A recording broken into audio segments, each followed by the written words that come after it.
There is a piece of paper that Grunkle Stan made with his own two hands, a wrinkled index card, a crude dollar drawn onto it, a 5 and a 0 scrawled into the corners, his own name printed along the bottom, and a little doodle of his own face insisting that this thing is real money. He calls it a Stan buck, and he tries to spend it at a checkout counter as if the cashier simply hasn't heard the good news yet. It is one of the funniest small things in the whole show, and it is also, if you slow down and look at it, one of the saddest. Because here is a man who wants money so badly that he would rather manufacture it out of an index card than earn it the ordinary way. And almost nobody stops to ask why. Tonight we are going through the whole strange money story of Grunkle Stan, from the tourist traps and the fake attractions all the way to the thing that all of that money was secretly for.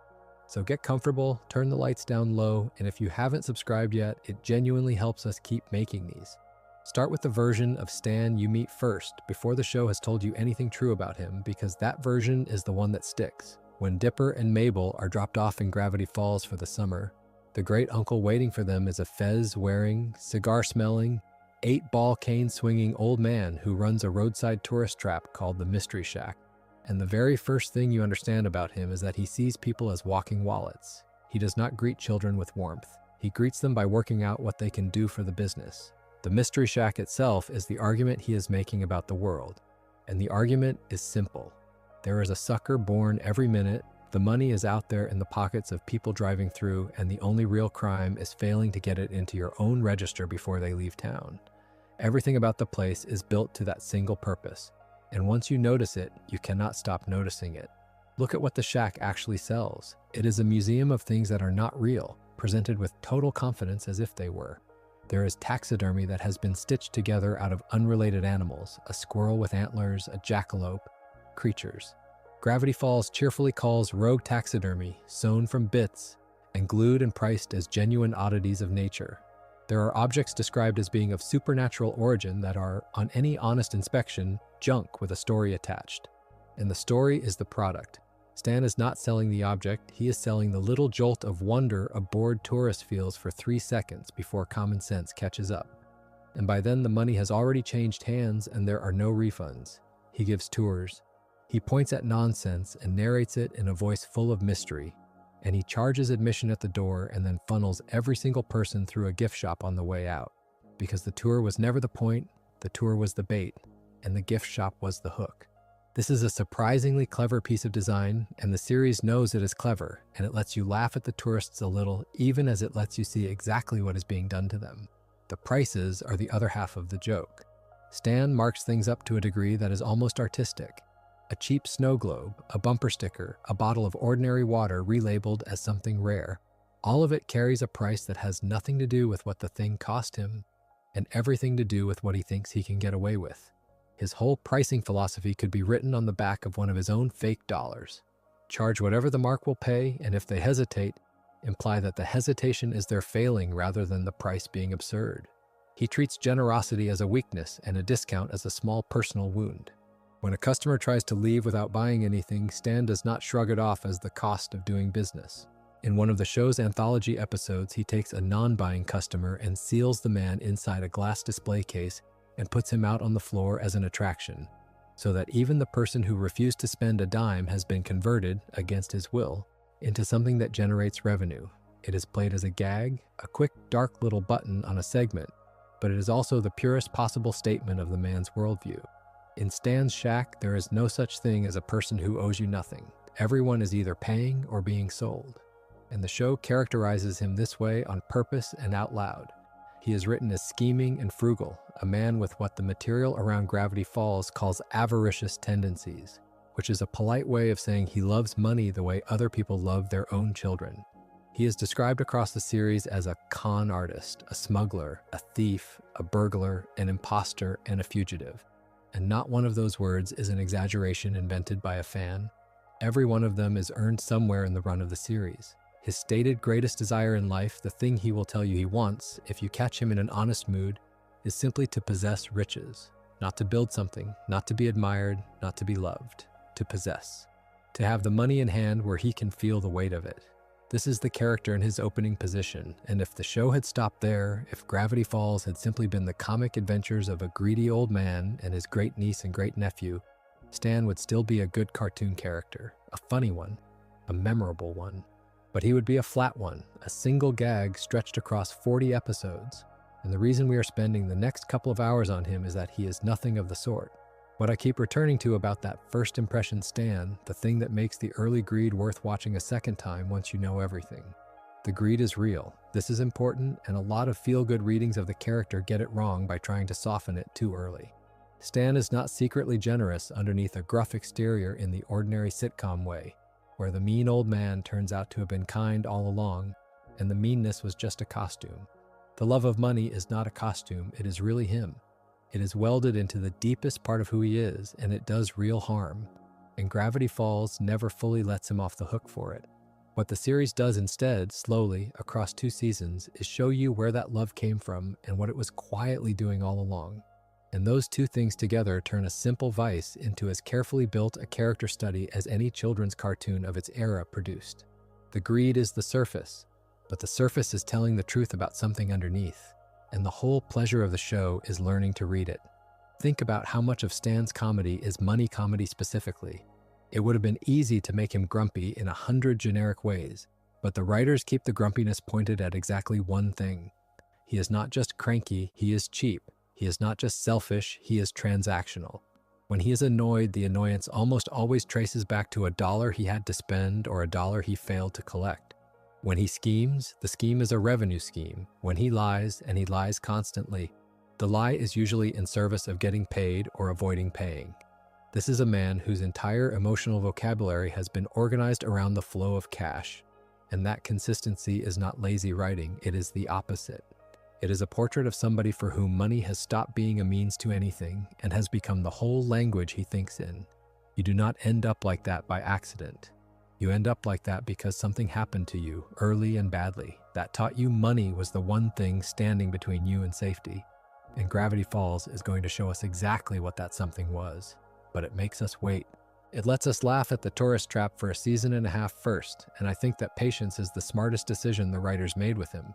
Because by the time you learn the truth, you have already spent hours watching the symptom, and the diagnosis lands so much harder for it. So that is where we begin, with the man at the door of his crooked little museum, taking your money and daring you to feel cheated about it.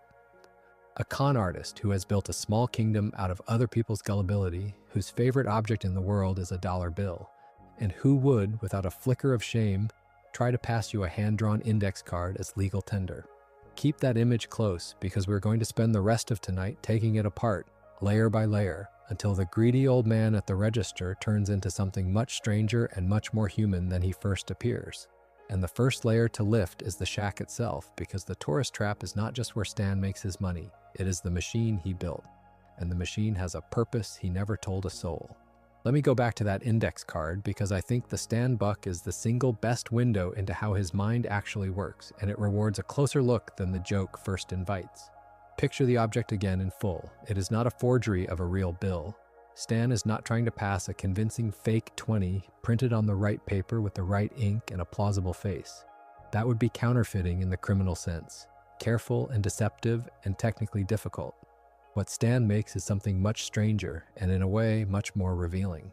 He takes an index card, draws a rough dollar sign on it, writes a 5 and a 0 in the corners so that it reads as a 50, signs it with his own name so there is no doubt whose money this is, and then adds a little cartoon of his own face with a speech bubble announcing that the thing is money. And then he tries to spend it.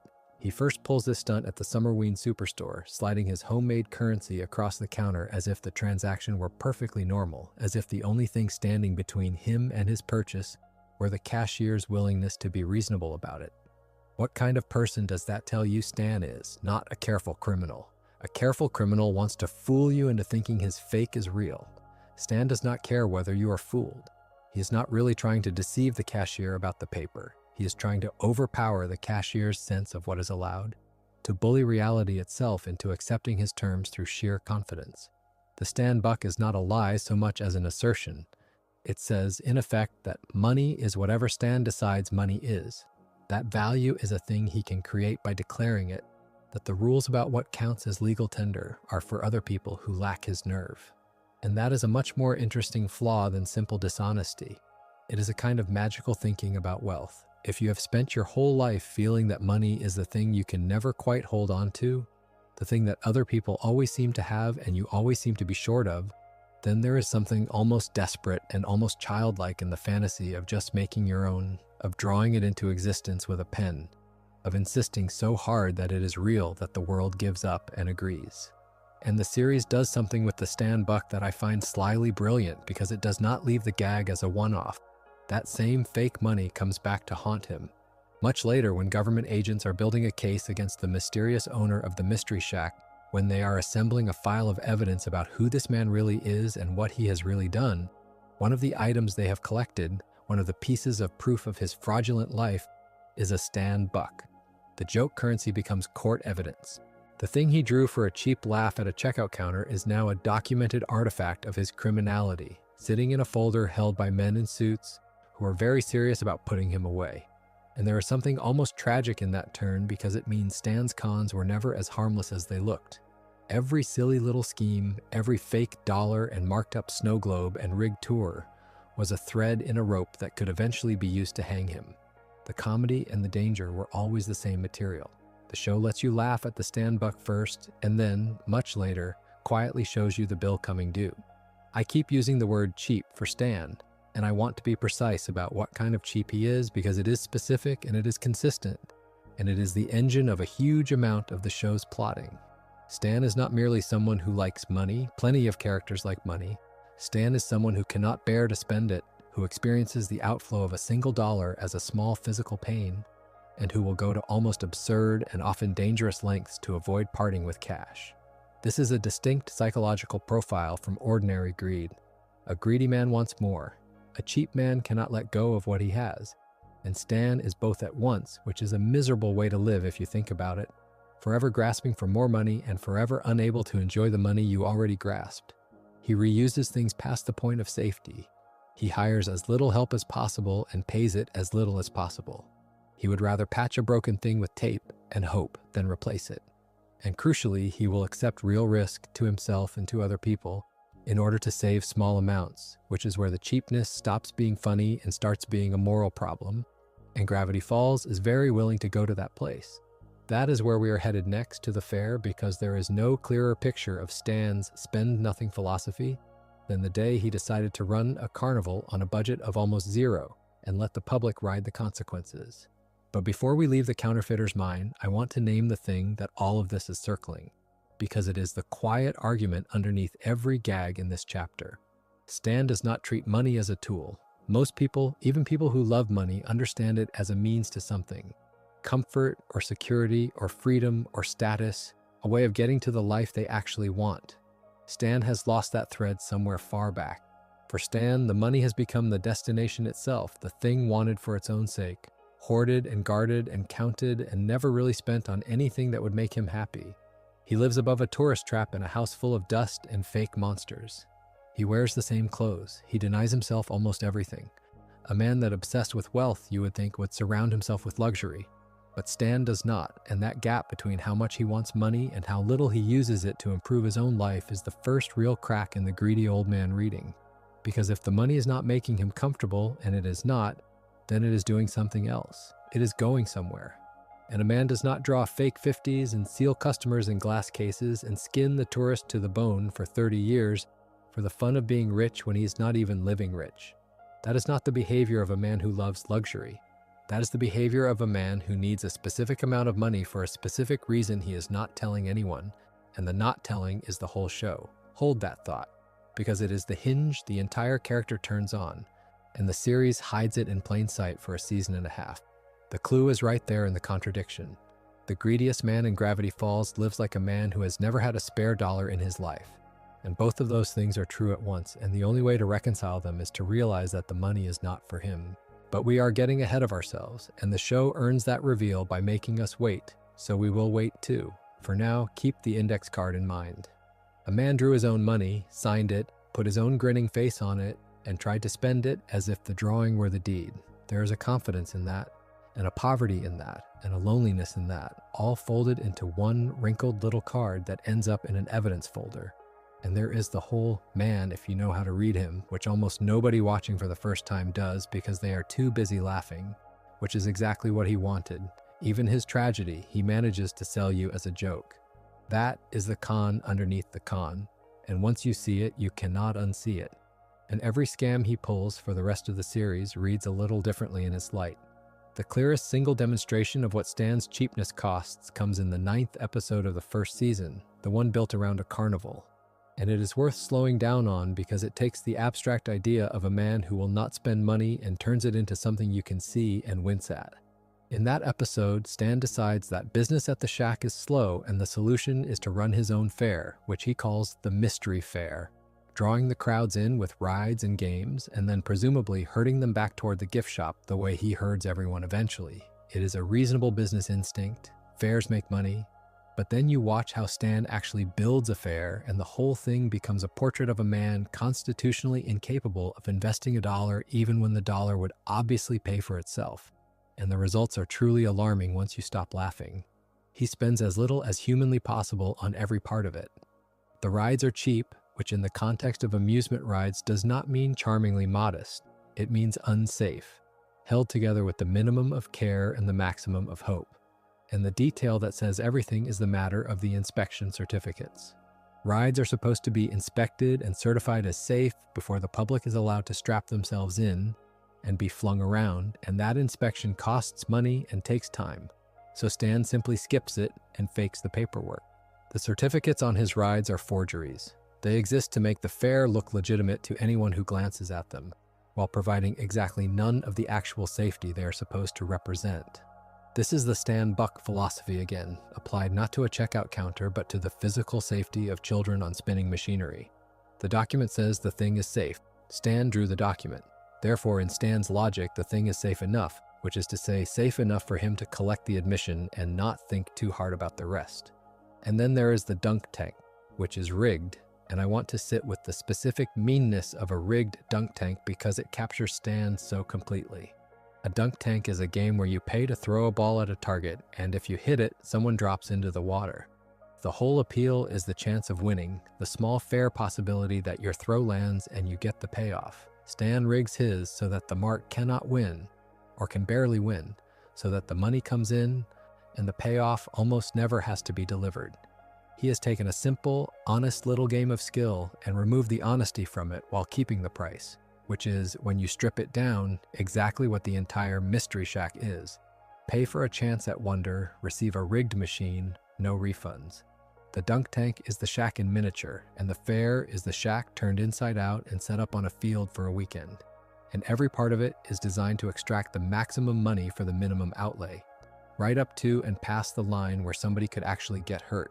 That is the thing the fair makes impossible to ignore. Stan's cheapness is not victimless. In the earlier chapters, we could still frame his money love as mostly a matter of fleecing tourists who, you could argue, half knew they were being fleeced and paid for the fun of it anyway. The fair closes that comfortable distance. When you fake a ride inspection, the person who pays for your saved dollar is not a willing mark enjoying a bit of harmless hokum. It is a child who trusted that the certificate on the ride meant something, strapped into a machine that a cheap man could not be bothered to make safe. Gravity Falls keeps the tone light because it is a comedy and nobody is seriously maimed on screen. But the implication sits there underneath the jokes, plain as anything for anyone who wants to look. This is who Stan is when his instinct to save money runs unchecked. He will let the risk land on other people, on kids, rather than spend the cash to make it right, and he will fake a piece of paper to cover the gap, and he will do it without any apparent sense that he has crossed a line. Because for Stan, the line was crossed so long ago that he cannot see it anymore. There is one more piece of that carnival that matters enormously to the series, though it seems small at the time, and it is the way Mabel comes to have her pig.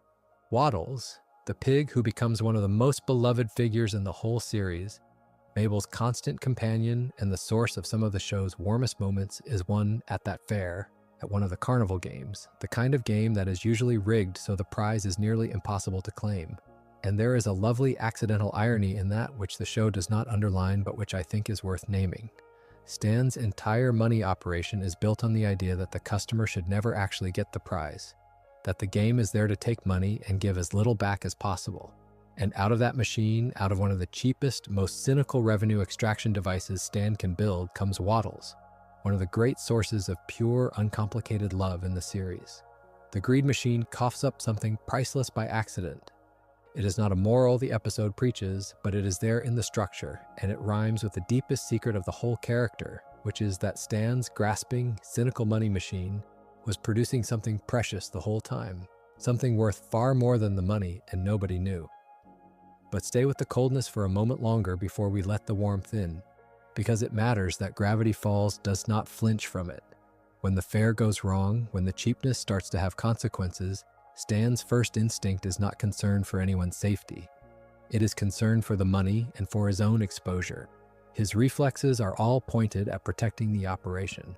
That is the tell of the addict, and I use that word carefully because money for Stan does behave like an addiction and not like an ordinary preference. An ordinary person weighs the cost of a saved dollar against the risk it creates, and at some point decides the risk is not worth it and spends the money. Stan seems unable to make that trade. The pull toward keeping the dollar overrides the judgment that should stop him again and again in situation after situation, even when a reasonable person would have spent the money 10 warnings ago. That is what an addiction does. It hijacks the part of you that is supposed to weigh costs and benefits, and it puts its thumb so hard on one side of the scale that the other side stops mattering. Stan cannot not save the dollar, even when saving it is obviously the wrong call. And the fare is where you see that compulsion drive him past the point of ordinary sense and into something closer to negligence. And I said at the start that this network's word for the video is the money addiction problem, and the fare is where that framing earns itself, because up to now you could still call it greed, which sounds like a choice, like a vice a man indulges. The fare suggests something less voluntary. It suggests a man who cannot stop, whose relationship to money has the shape of a compulsion rather than a preference, who will endanger children over the price of a real safety inspection, not because he is evil, but because the part of him that should override the saving instinct has been broken or overgrown or worn down to nothing. That is a sadder and more precise idea than simple greed, and it is the idea the rest of the series will keep filling in. Where does a compulsion like that come from? What could happen to a person early enough and hard enough to weld the pursuit of money so deep that it overrides everything else, including, at times, his own decency? We will get there. The show has an answer, and it is a good one, and it is waiting in a pawn shop in New Jersey. But first there is a bet to settle, because before we go back to the beginning, there is one episode where Gravity Falls puts Stan's whole philosophy on trial directly, sets it against its opposite, and asks out loud whether being cruel about money actually works better than being kind.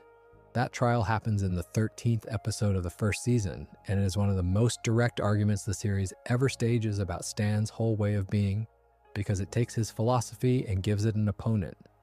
The setup is a bet between Stan and Mabel. Mabel believes that Stan's rudeness, his contempt for the customers, his squeezing, and his cheapness is not just unpleasant, but actually bad business. That you would make more money by being kind, by treating people well, by running the shack as a warm place rather than a trap. Stan believes the opposite in his bones, that kindness is a luxury for people who can afford to leave money on the table, and that the customer is a resource to be worked, not a guest to be pleased. So they wager on it. Mabel takes over running the mystery shack her way, the nice way, and Stan steps back, and the terms of the bet are appropriately petty on both sides. If Stan wins, Mabel has to wear a shirt labeling her a loser for the rest of the summer. If Mabel wins, Stan has to do the one thing guaranteed to sting him, which is to apologize out loud in song and hand her the reins. It is a small domestic bet, but the show is using it to ask a real question. Does Stan's cruelty actually pay, or is it just cruelty he has talked himself into believing pays? And here is where I have to be careful, because this is exactly the kind of episode people misremember to fit whatever moral they wish Gravity Falls had. The comfortable version, the version you want to be true, is that Mabel proves kindness makes more money, that Stan is humbled, that the whole thing lands as a clean little lesson about how being nice is secretly the smart play. That's not quite what happens, and the series is more honest than that, and its honesty is the interesting part. Mabel runs the shack with warmth and generosity, and the people love it. The atmosphere is happier, and by every human measure, her shack is a better place than Stan's. But warmth is expensive. Giving people a good time, being generous with them, not squeezing every dollar, all of that costs money, and the numbers do not come out the way Mabel hoped. The kind approach makes people happy and does not, on its own, make the register heavier. Stan's read on the cold arithmetic turns out to have something to it, which is a deeply uncomfortable thing for a children's show to admit, and Gravity Falls admits it rather than pretending otherwise. While Mabel is running her experiment, Stan is off chasing money in the purest Stan way imaginable, which is by trying to win a fortune on a television game show, a spinning wheel prize machine the show calls the cash wheel. And I love that detail as a piece of characterization because it tells you what Stan's actual dream of money looks like when he lets himself dream it. It is not building a better business or investing patiently or working harder. It is the jackpot. It is the wheel that pays out huge and instant. The fantasy of the con man and the poor man alike. The idea that the right lucky break will finally hand you the pile of money that a lifetime of grinding never has. Stan does not want to earn his way to comfort. He wants the wheel to land on the big number and solve everything at once. And that impatience, that hunger for the sudden windfall rather than the slow accumulation is a poverty reflex. People who grew up secure tend to trust that steady effort compounds. People who grew up with nothing, who watched money slip through the family's fingers no matter how hard anyone worked, often stop believing in the slow road entirely and start believing only in the big score because the slow road never delivered for them.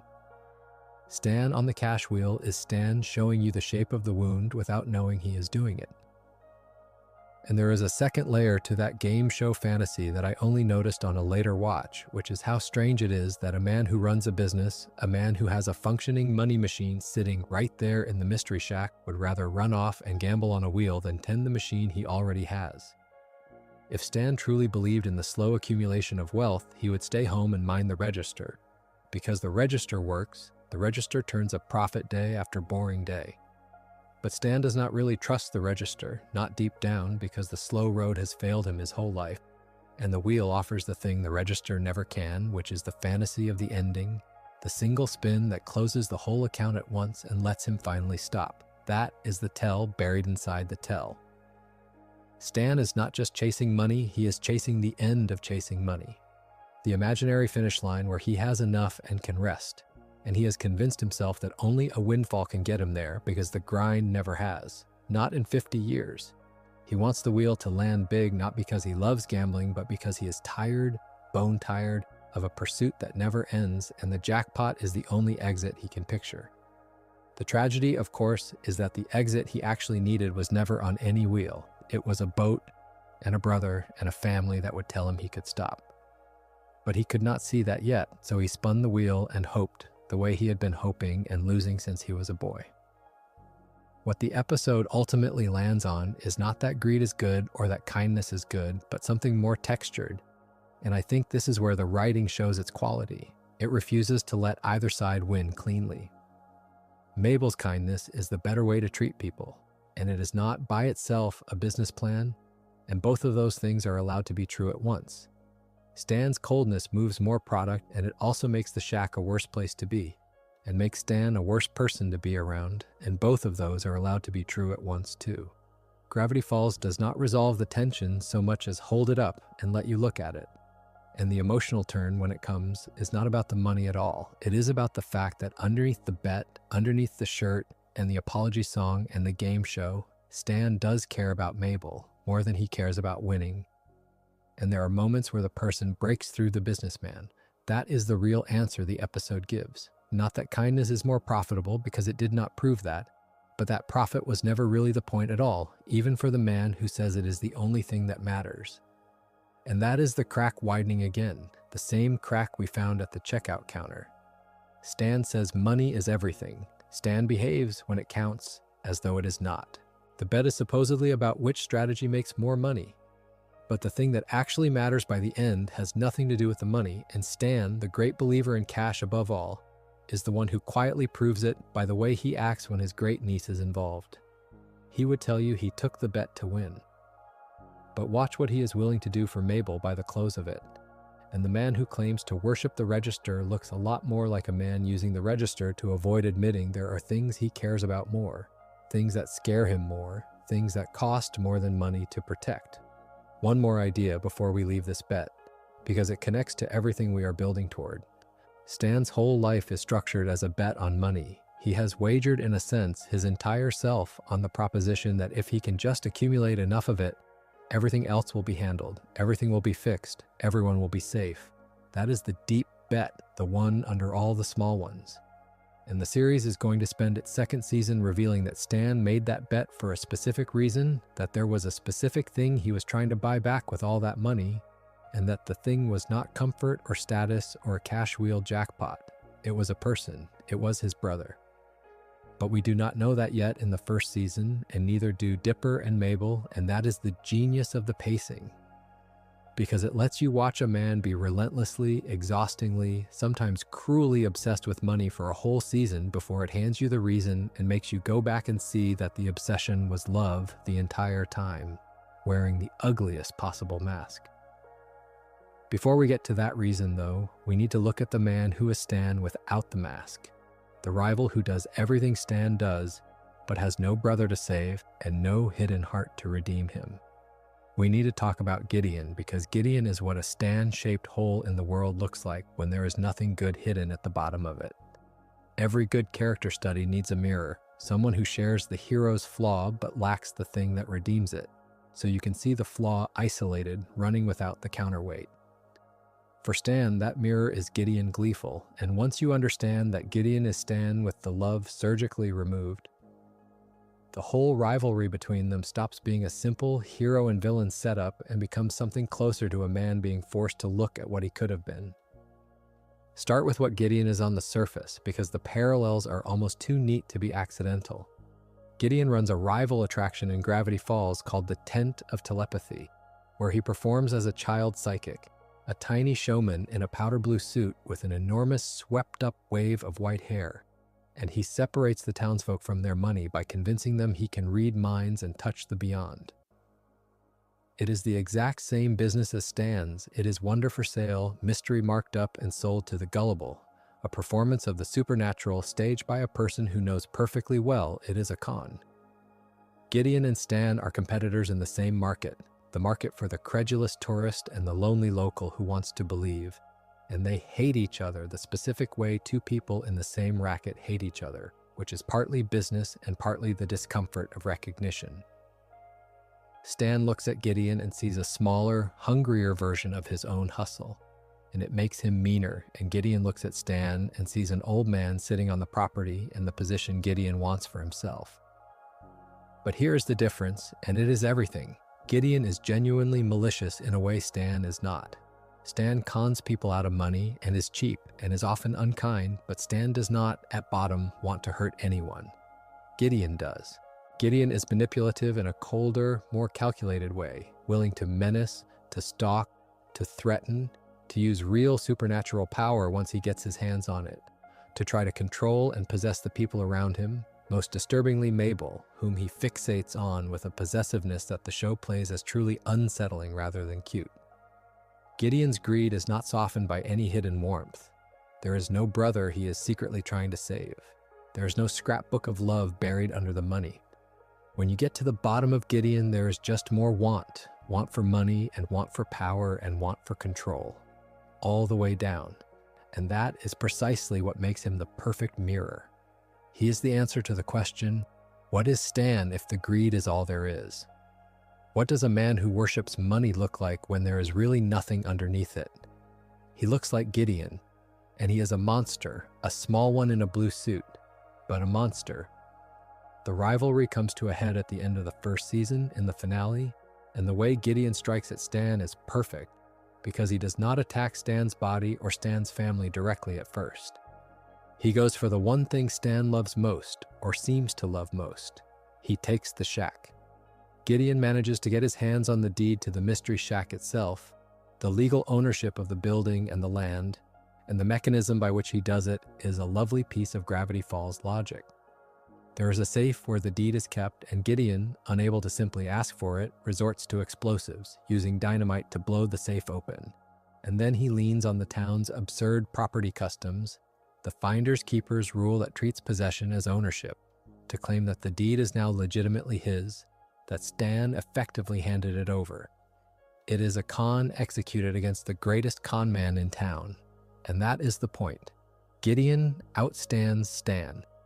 He beats the hustler at the hustler's own game, using a mix of trickery and a technicality and raw nerve, exactly the tools Stan himself has always used, and he takes the shack right out from under him.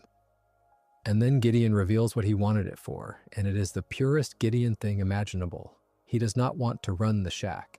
He wants to demolish it and build a theme park, a monument to himself called Gideon Land. A whole empire of ego and profit rising where Stan's crooked little tourist trap used to stand. That contrast tells you everything about the difference in scale of their greed and the difference in its flavor. Stan's ambition, for all his money love, is strangely small. He wants the shack to keep making money. He is not building an empire. He does not crave a park with his name on it in giant letters. Gideon does. Gideon wants the monument, the domination, the whole town remade in his image, and that appetite for grandeur and control is what marks him as the darker figure. Because Stan's greed is grubby and human-sized, while Gideon's is grandiose and cold. A man who wants a full register is a nuisance. A boy who wants a kingdom is a threat. Stan does get the shack back when Gideon's crimes finally catch up with him and he is arrested and the property reverts. But watch what Stan does in the middle of that chaos, because it is one of the sharpest small actions in the entire first season, and it is easy to miss under the noise of the plot. In the confusion around Gideon's downfall, Stan quietly gets his hands on one of the mysterious journals, the second journal, and he takes it, and he hides it, and the way Gravity Falls frames that moment tells you that this old con man knows something about those books that nobody else in his family knows. That his interest in them is not idle curiosity. The greedy old man who supposedly cares about nothing but the register just risked a great deal in the middle of losing and regaining his home to secure a strange coded book. Why? What does a man who loves money want with a journal full of ciphers and monster drawings? The series lets that question hang. It is the first hard evidence that Stan is playing a much deeper game than anyone around him suspects, that the tourist trap is not the whole story, that behind the money machine there is a purpose nobody has guessed.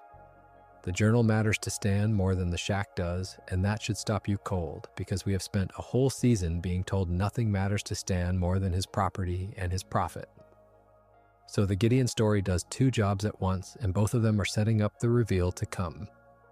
It shows you Stan's greed with the redemption stripped out in the form of a rival who is everything ugly about Stan and nothing good, so that when you later learn what is good about Stan, the contrast lands with full force.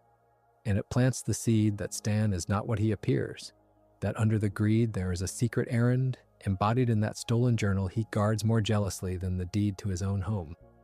Gideon thinks he understands Stan because he thinks Stan is just like him, a fellow money monster, and Gideon is wrong. And being wrong about that is part of what beats him in the end. Stan has something Gideon does not, a reason, a person he is doing all of this for. And it makes Stan capable of things Gideon can never be capable of. Because in the end, you cannot out-scheme a man who is not actually in it for the money, and Gideon never grasps that the old man across town is not in it for the money at all. He only ever looks like he is. The town's other great con, the one that has nothing to do with either of them and everything to do with the theme, is waiting up the hill in the biggest house in Gravity Falls, and it is time to climb up there, because Stan is not the only fortune in this town built on a lie. The biggest fortune in Gravity Falls does not belong to Stan. It belongs to the Northwests, and they are the other half of the series' argument about money, the half Stan is measured against without either of them ever quite realizing they are two answers to the same question. If Stan is money made the hard way, clawed and scammed and grasped for by a man who started with nothing, the Northwests are money made the other way, inherited.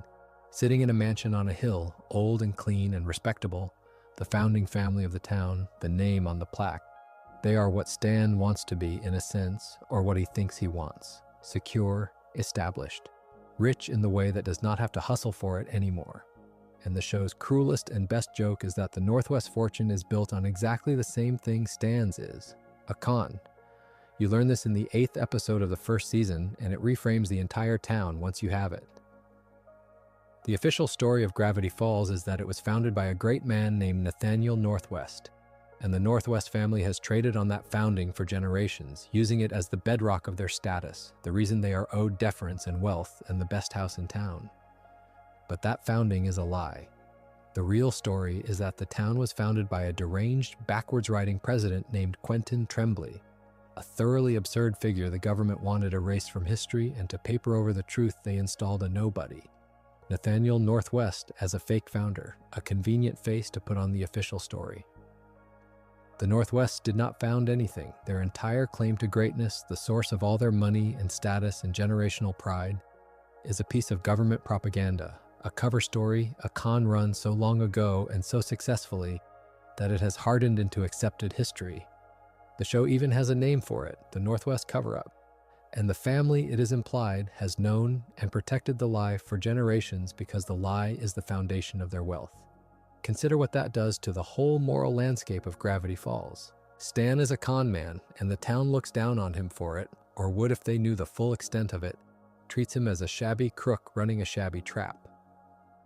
And the most respectable family in that same town, the one at the top of the social order, the one whose name means legitimacy, is running a con so much bigger than Stan's that it is not even in the same league. Stan fleeces tourists for the price of a snow globe. The Northwests have defrauded the entire town for generations out of the truth about where it came from and who really owns its dignity. The difference between Stan and the Northwests is not that one is honest and one is not. They are both frauds. The difference is only that the Northwest got their con in early enough and buried it deep enough and dressed it up in enough marble and old furniture that it stopped looking like a con and started looking like a heritage. Time launders money and it launders lies, and the Northwests have had a lot more time than Stan. The series makes the class dimension of this explicit in the 10th episode of the second season, the Haunted Mansion story set inside the Northwest estate, and I find it telling that this is the one episode in the entire series where Stan does not appear at all.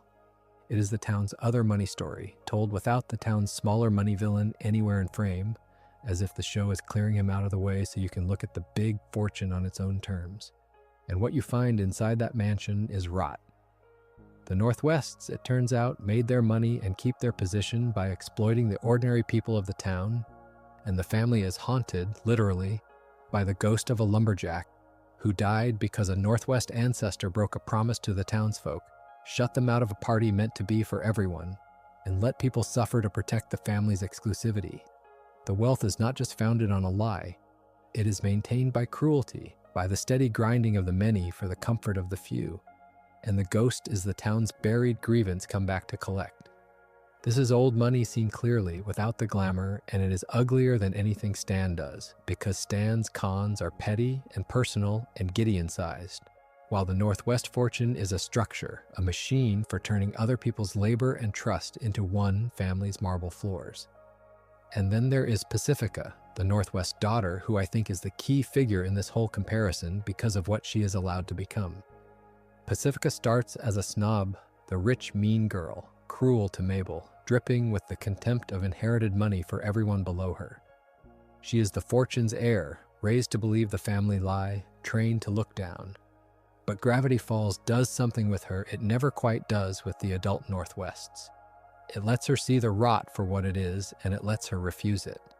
In that mansion episode, faced with the truth of what her family is and what they have done, Pacifica gets a choice her ancestors never took, and she chooses, in a small but real way, decency over the family legacy, breaking the pattern rather than continuing it. And that choice is the hinge that connects her to Stan across the whole width of the series, because both of them are people the money tried to make cruel, and both of them, when it finally counts, turn out to have something in them that the money could not fully buy or fully kill. That is the reading the two fortunes are building toward together.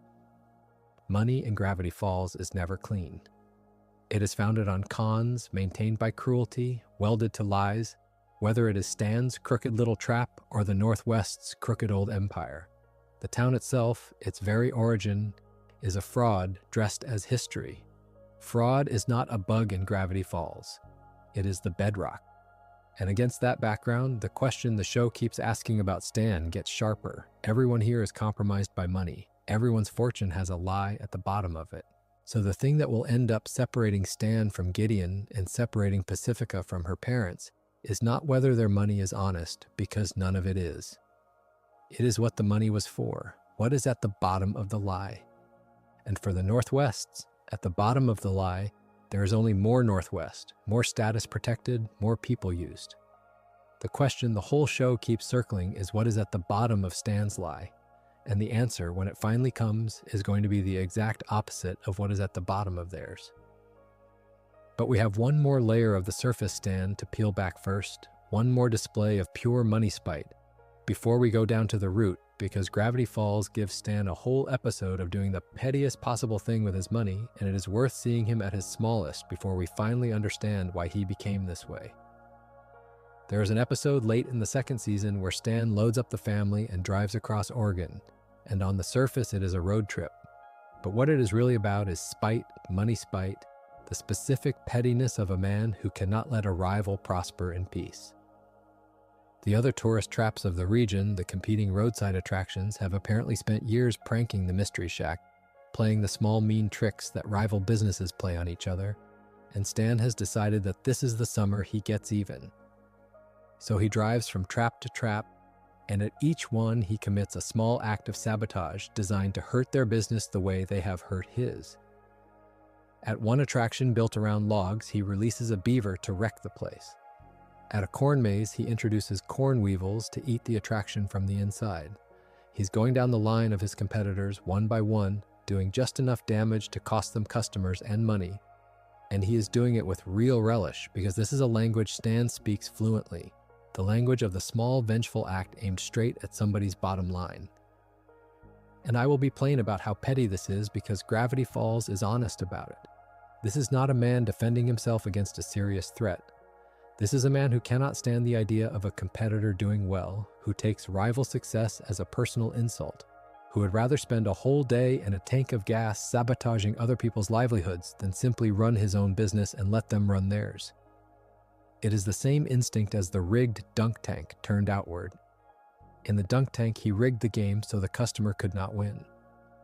On the road trip, he is rigging the wider game so the competition cannot win either. Stan's world is zero-sum all the way down. Every dollar in someone else's register is, in his mind, a dollar stolen from his. There is no version of the market in his head where everybody does fine. There is only the pile, and whoever is not adding to Stan's pile is subtracting from it and must be dealt with. The episode nearly gets him killed for his trouble because one of the attractions turns out to be run by a woman named Darlene who is not what she appears, a predator who tries to make a meal of him. And there is a grim little poetry in the con man nearly being consumed by a bigger con, the fleecer almost fleeced of his life. But what stays with me about that road trip is not the danger. It is the loneliness underneath the spite. Because when you look at what Stan is actually doing, driving hundreds of miles to ruin the businesses of people he barely knows over pranks that hurt nobody, you are looking at a man with a badly impoverished emotional life. A man for whom competition and money grievance have crowded out almost everything else, whose idea of a summer outing is a revenge tour. Stan does not have hobbies. He does not have friends in any deep sense. He has the shack, and he has grievances, and he has the money, and the road trip lays bare how thin that is as a life. He has organized his entire self around the pursuit and defense of money, and the result is a man who drives across a state to poison a corn maze because someone once egged his sign. And this connects to the larger portrait the show has been assembling of Stan as a lifelong outlaw, because the road trip is just the visible, comic tip of a criminal history that is genuinely staggering when you lay it out. This is a man who, across his life, has been a con artist, a smuggler, a thief, a burglar, an imposter, and a fugitive, who has been banned from states, who has been jailed in 3 separate countries, who has run from the law and from creditors and from his own name for decades. The Darlene encounter and the corn maze sabotage are just the latest entries in a rap sheet that stretches back through his whole adult life, and Gravity Falls treats that history with a light touch, mining it for jokes, but if you stop and actually count the crimes, you are looking at a man who has spent essentially his entire existence on the wrong side of the law and the wrong side of solvency, always hustling, always running, always one bad break from disaster. That is not a comfortable life. That is not the life of a man who is winning at money. It is the life of a man who is losing at money constantly and refusing to stop playing, which is, again, the shape of an addiction rather than a talent. Because the road trip and the rap sheet make me want to say something plainly. Stan is not actually good at money. This is a point that gets lost because he presents himself as a shrewd operator, and because the shack does turn a profit. But step back and look at the whole arc of his financial life, and it is a disaster. He has been broke for most of it. He has been in debt deep enough to be running from loan sharks. He has been to jail, lost businesses, lived out of his car, been reduced to nothing more than once. For a man who has organized his entire personality around the acquisition of money, Stan has remarkably little to show for it across the decades. And that gap between how hard he chases it and how little he catches is the saddest number in his whole story. It is the gambler's gap. The compulsive gambler is not chasing money because he is good at winning it. He is chasing it because he cannot stop chasing it, and the chase itself has become the point, and the losses only make him chase harder. Stan's money love has that exact texture. The pursuit has outlived any evidence that the pursuit works, and he keeps at it anyway, day after day, con after con, because stopping is not something the machinery of him knows how to do. So the road trip, small and petty as it is a keyhole view of the whole man. A lonely, criminal, endlessly hustling old outlaw, driving across a state to defend a pile of money that has never once made him happy or safe, against competitors who are no real threat, because the fight over money is the only relationship to the world he has left. And the question that has been building under every chapter finally becomes unavoidable here. How does a person become this? Not a cartoon villain, not a simple greedy man, but this specific, damaged, compulsive, lonely creature whose every instinct points at money and whose money never saves him. To answer that, we have to leave Gravity Falls entirely and go back, decades back, to a rundown town on the New Jersey shore and a pawn shop run by a hard man, because that is where the machinery got built. And it got built early, and it got built by people who taught young Stan that scamming was simply what the family did to survive. Stan was born in the middle of the last century in a place called Glass Shard Beach, New Jersey, a rundown little seaside town. And I want to be careful with the exact year because the series never nails it down, and neither will I. What matters is not the date, but the texture, and the texture was poor. The Pines family did not have money. They lived above the family business, and the family business was a pawn shop, which is worth pausing on because of all the businesses a boy could grow up inside. A pawn shop is one of the sly, instructive places about the true relationship between money and human need. A pawn shop is where people bring the things they love when they are desperate and trade them for a fraction of their worth and often never come back for them. A boy raised in a pawn shop grows up watching, every single day, the exact moment when someone's need becomes someone else's profit. He watches people hand over their wedding rings and their instruments and their heirlooms because they are out of options. And he watches his own father hand them back a number that is always lower than the object is worth, because that is how the shop makes its money, on the gap between what a thing is worth and what a desperate person will take for it. That gap is the same gap Stan will spend his whole life working. The markup at the mystery shack, the rigged dunk tank, the Stan buck, all of it is the pawn shop lesson grown up and moved west. Value is not fixed. Value is whatever you can get, and the person across the counter is not a friend. They are a transaction, and their desperation is your margin. Stan did not invent that worldview. He inherited it, absorbed it through the walls of the shop before he was old enough to question it, and the man who taught it to him was his father, Philbrick, who is one of the coldest figures in the entire show, even though he appears in only a handful of scenes. Philbrick is a hard man, and the show does not soften him. He is a man of few words and no warmth, who runs his shop and his household by the same rule, which is that a person's worth is measured by what they produce. He is not cruel in a loud, dramatic way. He is cruel in the quiet, grinding way of a father who has decided that affection is something you earn with results and who withholds it from any son who does not deliver. And that is the emotional water Stan grew up in, a home where love was conditional on success, where the father's approval was a currency as scarce and as hard to earn as actual money, and where a boy learned deep in the foundations of himself that to be loved you had to be worth something, and to be worth something you had to bring home the money. You can draw a straight line from that house to everything Stan becomes. If love is conditional on earning, then earning becomes the thing you chase when what you actually want is love. And you never quite notice the substitution because it happens so early and so completely that the two things have fused into one. The mother in the family, Corinne, ran her own kind of hustle. and Gravity Falls plays it for a knowing laugh because she worked as a phone psychic, which is to say she made her living the same way Gideon and Stan and half the town make theirs, by performing supernatural knowledge she did not have and charging the lonely and the credulous for the comfort of believing. So the scamming was on both sides of the family. The father sold people back their own desperation across a pawn counter, and the mother sold people a voice on the telephone pretending to see their future. And young Stan and his brother grew up inside a household where the con was not an aberration or a shameful secret, but simply the family trade, the normal way the Pines put food on the table. Scamming in that house was not immoral. It was survival. It was competence. It was, in a strange way, the family's craft, passed down like any other trade, and Stan turned out to be very good at it because he was raised in it from birth. I think this origin matters enormously to how we judge Stan, and I want to name the judgment I keep landing on because it is not the simple one. It would be easy to look at all this and conclude that Stan is just a bad man from a bad family, that the apple did not fall far from the pawnshop tree, that he is a crook because he was raised by crooks, and that is the end of the story.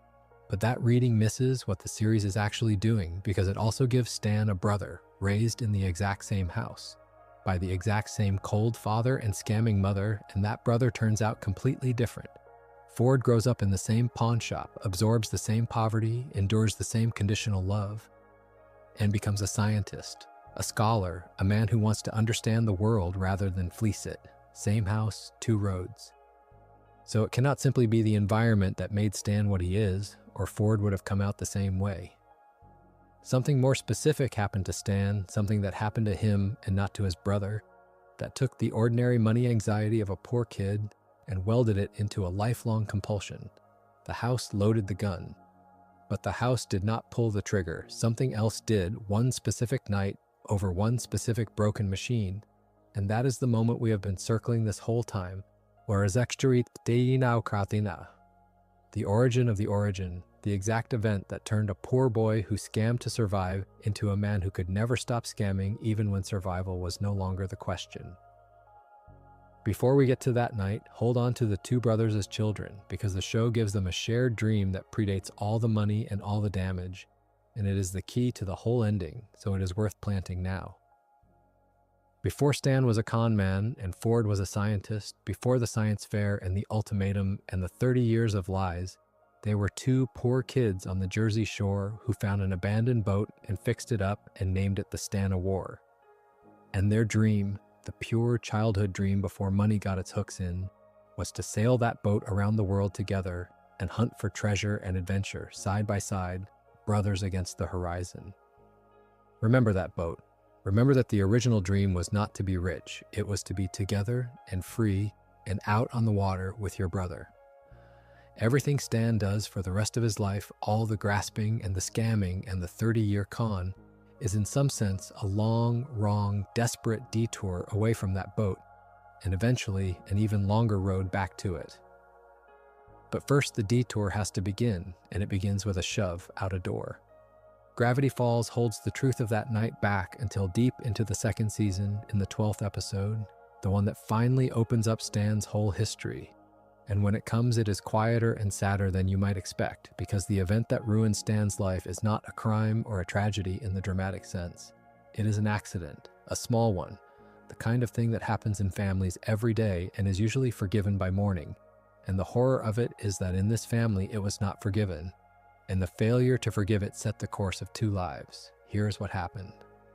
Ford, the brilliant twin, the one with the mind for science, built a project for a science fair, a perpetual motion machine, the kind of ambitious, impossible device that could win a gifted kid a place at a serious school. And Ford's future really hung on it because his way out of Glass Shard Beach, his ticket to a life bigger than the pawn shop, was admission to a prestigious school the series calls West Coast Tech, and that machine was how he meant to earn it. The night before it mattered, Stan, fooling around, not meaning any harm, damaged the machine. It was carelessness, not malice, a brother messing around who broke something he should not have touched. And the damage was enough that when the moment came, Ford's project failed to impress the way it needed to, and Ford lost his shot at the school. In a single clumsy instant, Stan had cost his brother the future Ford had built his whole young life around, and he had not meant to. and it did not matter that he had not meant to, because the machinery of that cold house did not run on intentions. It ran on results, and the result was catastrophe. And this is where Philbrick does the thing that makes him, for my money, one of the true quiet villains of the show, more damaging in his few minutes of screen time than most of the monsters. He does not sit his sons down. He does not try to understand. He decides, in a flash of the same hard logic that runs his pawn shop, that Stan is a liability, a son who cost the family its golden ticket, and he throws Stan out of the house, out the door, into the night, a teenager with nothing, and the condition attached to his exile is the sentence that would shape Stan's entire life. Philbrick tells him he can come back, that the door will reopen to him only when he has made something of himself, only when he has earned a fortune of his own, only when he comes home rich. Do not return, in other words, until you are worth money. That is the price of readmission to the family. That is the price of being a son again, millions of dollars, or stay gone. I need you to feel the full weight of what that does to a person, because everything Stan becomes is downstream of this one sentence. A teenage boy, already raised to believe that love in his family is conditional on worth, is now told explicitly in words by his own father that his worth is a specific dollar amount, and that until he reaches it, he is not welcome home. Money is no longer just money. Money is now literally the price of love, the price of family, the price of a father's door opening again, the price of ceasing to be in exile. From that night forward, in the deepest part of Stan, getting rich and being loved are not two separate goals. They are the same goal. They have been fused by trauma into a single object, and he will spend the next several decades chasing that object under the name of money without ever fully understanding that the thing he is actually starving for is the family that threw him out. That is the trigger. That is the thing that happened to Stan and not to Ford. Ford lost a school, which is a terrible thing, but Stan lost his home and his family and his sense of his own worth, all at once, all tied to a number, and the wound never healed, because the condition Philbrick set was never really about the money either. It was a way of saying you're not good enough, and no amount of money can actually fix not being good enough, which is why no amount of money ever satisfied Stan. And the detail that turns the knife, the one I keep coming back to, is Ford's part in it. Because in that moment, when their father threw Stan out, Ford did not defend him.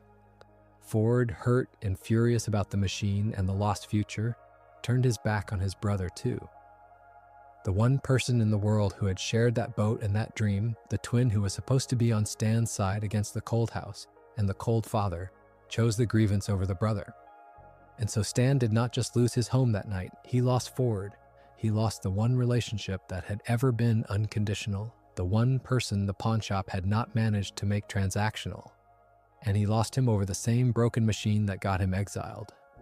Two losses in one night, the family and the brother, both of them tied to money and worth and failure. And both of them lodged so deep that Stan would spend 30 years and everything he had trying to undo the second one without ever quite being able to name the first. So when young Stan walks away from that house into the dark and Gravity Falls gives him a vow, the vow is not really about wealth, even though it sounds like it. He swears he will make his millions, that he will come back rich, that he will make them all regret the day they turned their backs on him. And you can hear it as greed, as ambition, as a boy setting out to prove himself. But listen to what is actually underneath it. It is a boy trying to buy his way back into being loved. It is a boy who has been told his worth is a number and has believed it, and who is now going to spend his life trying to hit the number so that the door will open, and the brother will turn back around, and the father will finally say he is good enough. He never says that because he cannot, because he does not have the words for it and would rather die than admit it. He says he will get rich. But the getting rich was always a translation, a code, the only language his family ever taught him for the thing he actually wanted, which was to come home. And now we follow him out that door and into the wilderness years, the decades of hustling and failing and running. And we watch what happens to a boy when he tries to earn his way back to love with money, and money will not stay in his hands. What follows the exile is the part of Stan's life the series sketches in fragments rather than showing in full. and the fragments are enough to break your heart if you assemble them because they add up to a decade and more of a man trying to hit an impossible number and missing over and over in ways that only ever dug him deeper. Stan sets out to make his millions the only way he knows how, which is the family way, the scam, and he becomes a traveling salesman and con man, moving from town to town, from state to state, selling whatever he can convince someone to buy. The products he sells tell you everything about the level he is operating at. He peddles cheap junk dressed up as something better, knockoff goods, a line of bargain basement adhesive bandages the show gives the perfect name, calling them rip-off brand, which is both the name and the confession in one. He is not building a fortune, he is scraping together small scores off small marks, town by town, and burning each town behind him as the marks catch on. He carries fake identities, false names to stay ahead of the people he has cheated and the authorities who want him, shedding oneself and putting on another the way other men change coats. He gets himself banned from states, actually run out, told never to come back, which is a remarkable thing when you consider it, a man who has managed to make entire states unwelcome to him. And it escalates because small cons breed bigger risks and bigger risks breed disaster. And at some point, Stan ends up jailed in 3 separate countries, including the aftermath of a heist gone wrong in Colombia, the kind of ambitious grab for a real score that lands a man in a foreign prison instead of a fortune. And through all of it, he is broke. That is the thing to hold on to, the terrible engine of the whole period. Stan is chasing millions, and he cannot even hold on to hundreds. He falls into debt, deep enough to owe money to a loan shark, the kind of debt that does not go away and follows you and turns dangerous.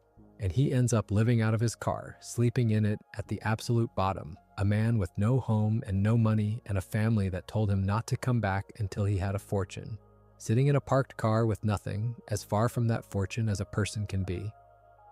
Picture that for a second, because Gravity Falls mostly plays these years for rueful comedy, but the reality underneath the jokes is bleak.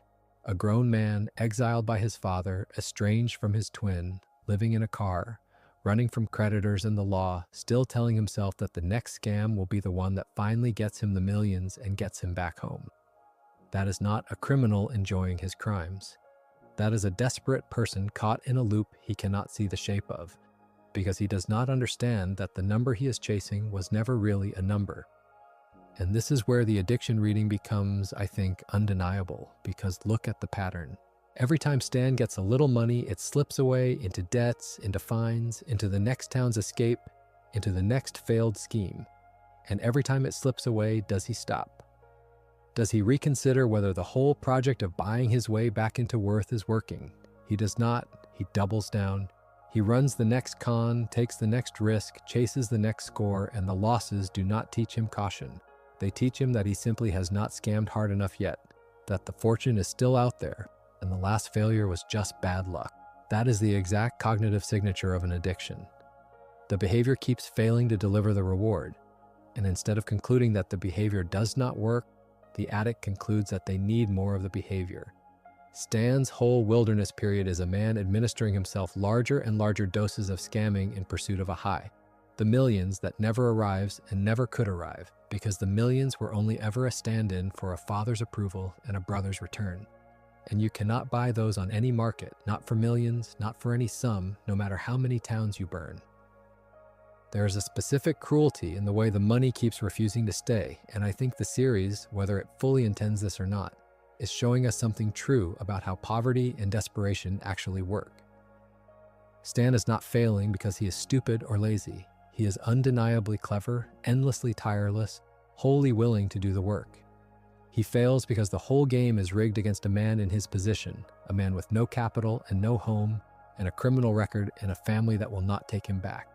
And every setback compounds the last one, so that the debt makes the next job more desperate, and the desperation makes the next job riskier, and the risk makes the next disaster more likely, and around it goes. It is the same trap the pawn shop customers were in, the ones young Stan watched hand over their treasures for a fraction of their worth.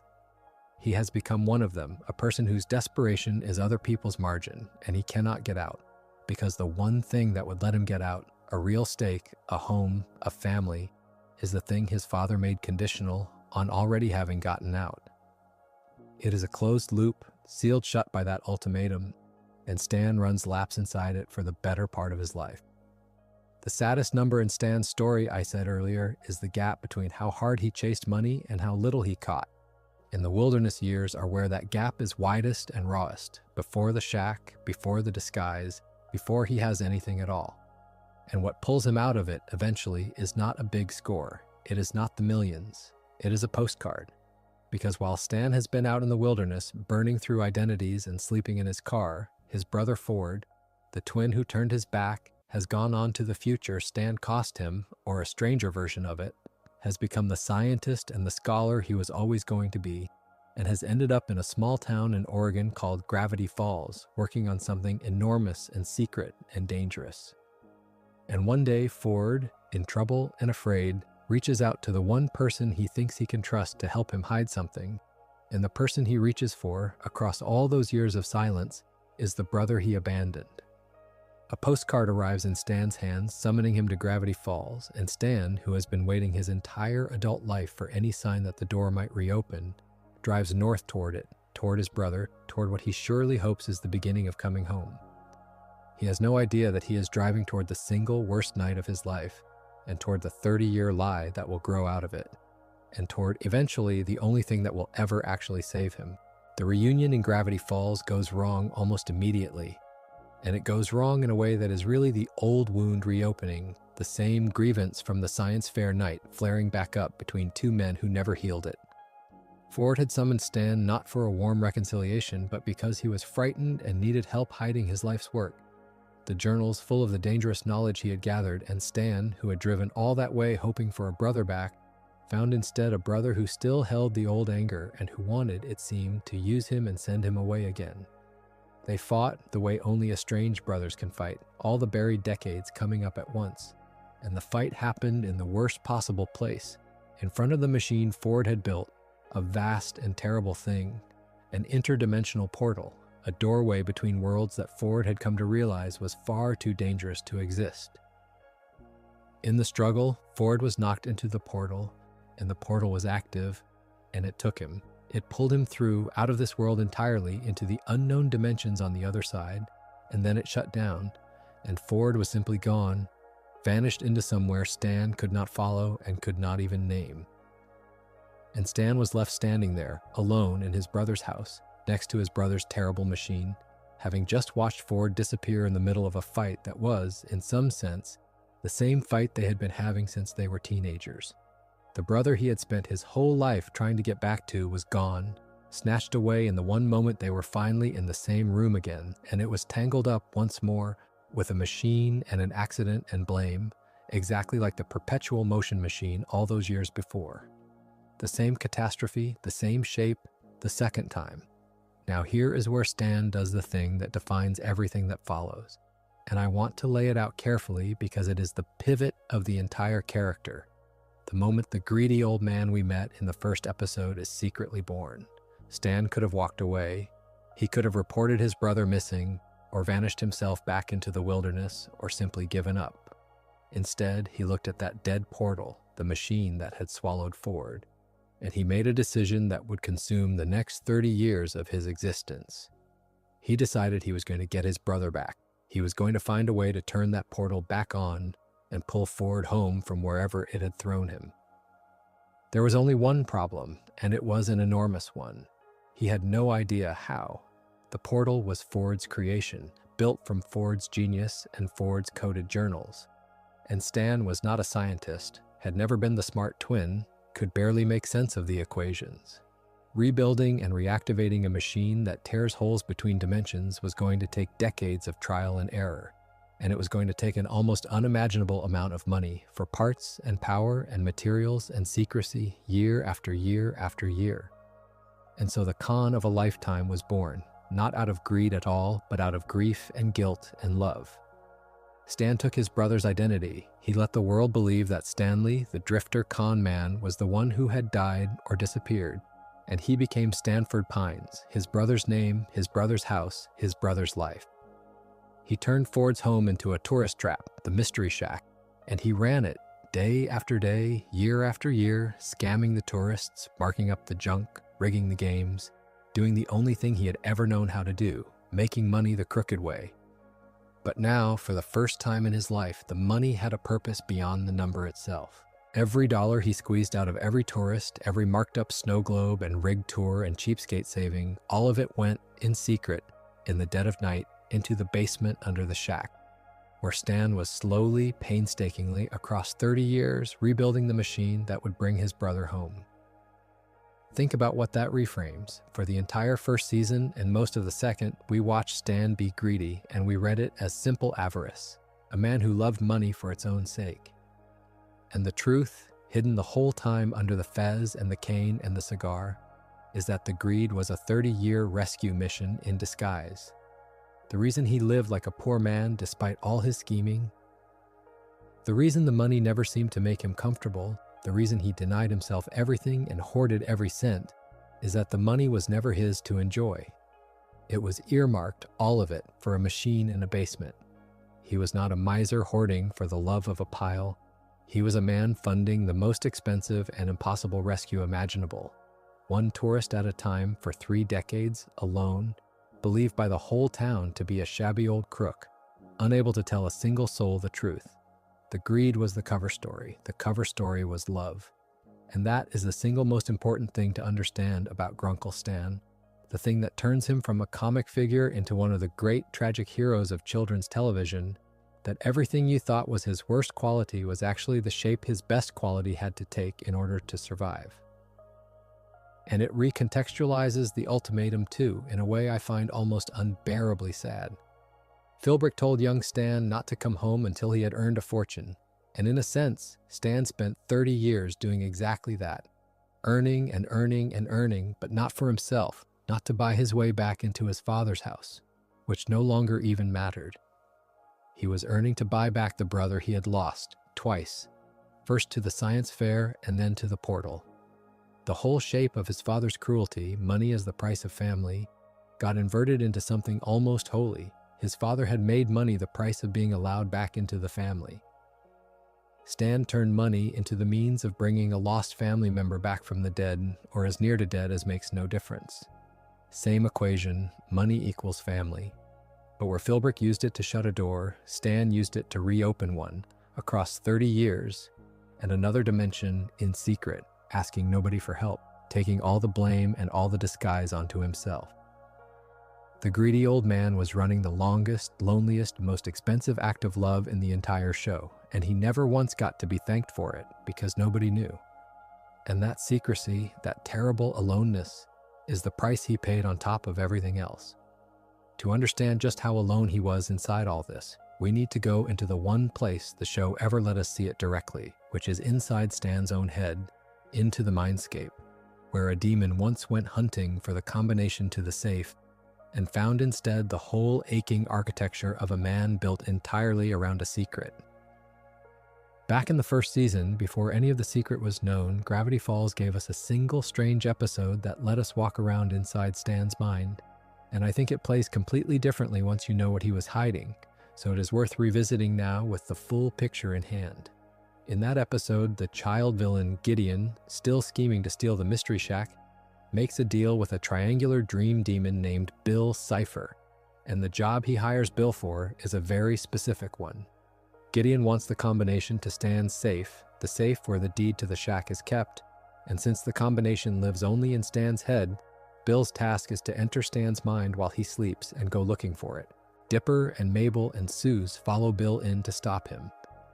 And so the audience gets a guided tour through the inside of Grunkle Stan, room by room, memory by memory. On first watch, this plays mostly as a comic adventure, a romp through a grumpy old man's weird head, and the treasures it turns up read like character comedy trinkets.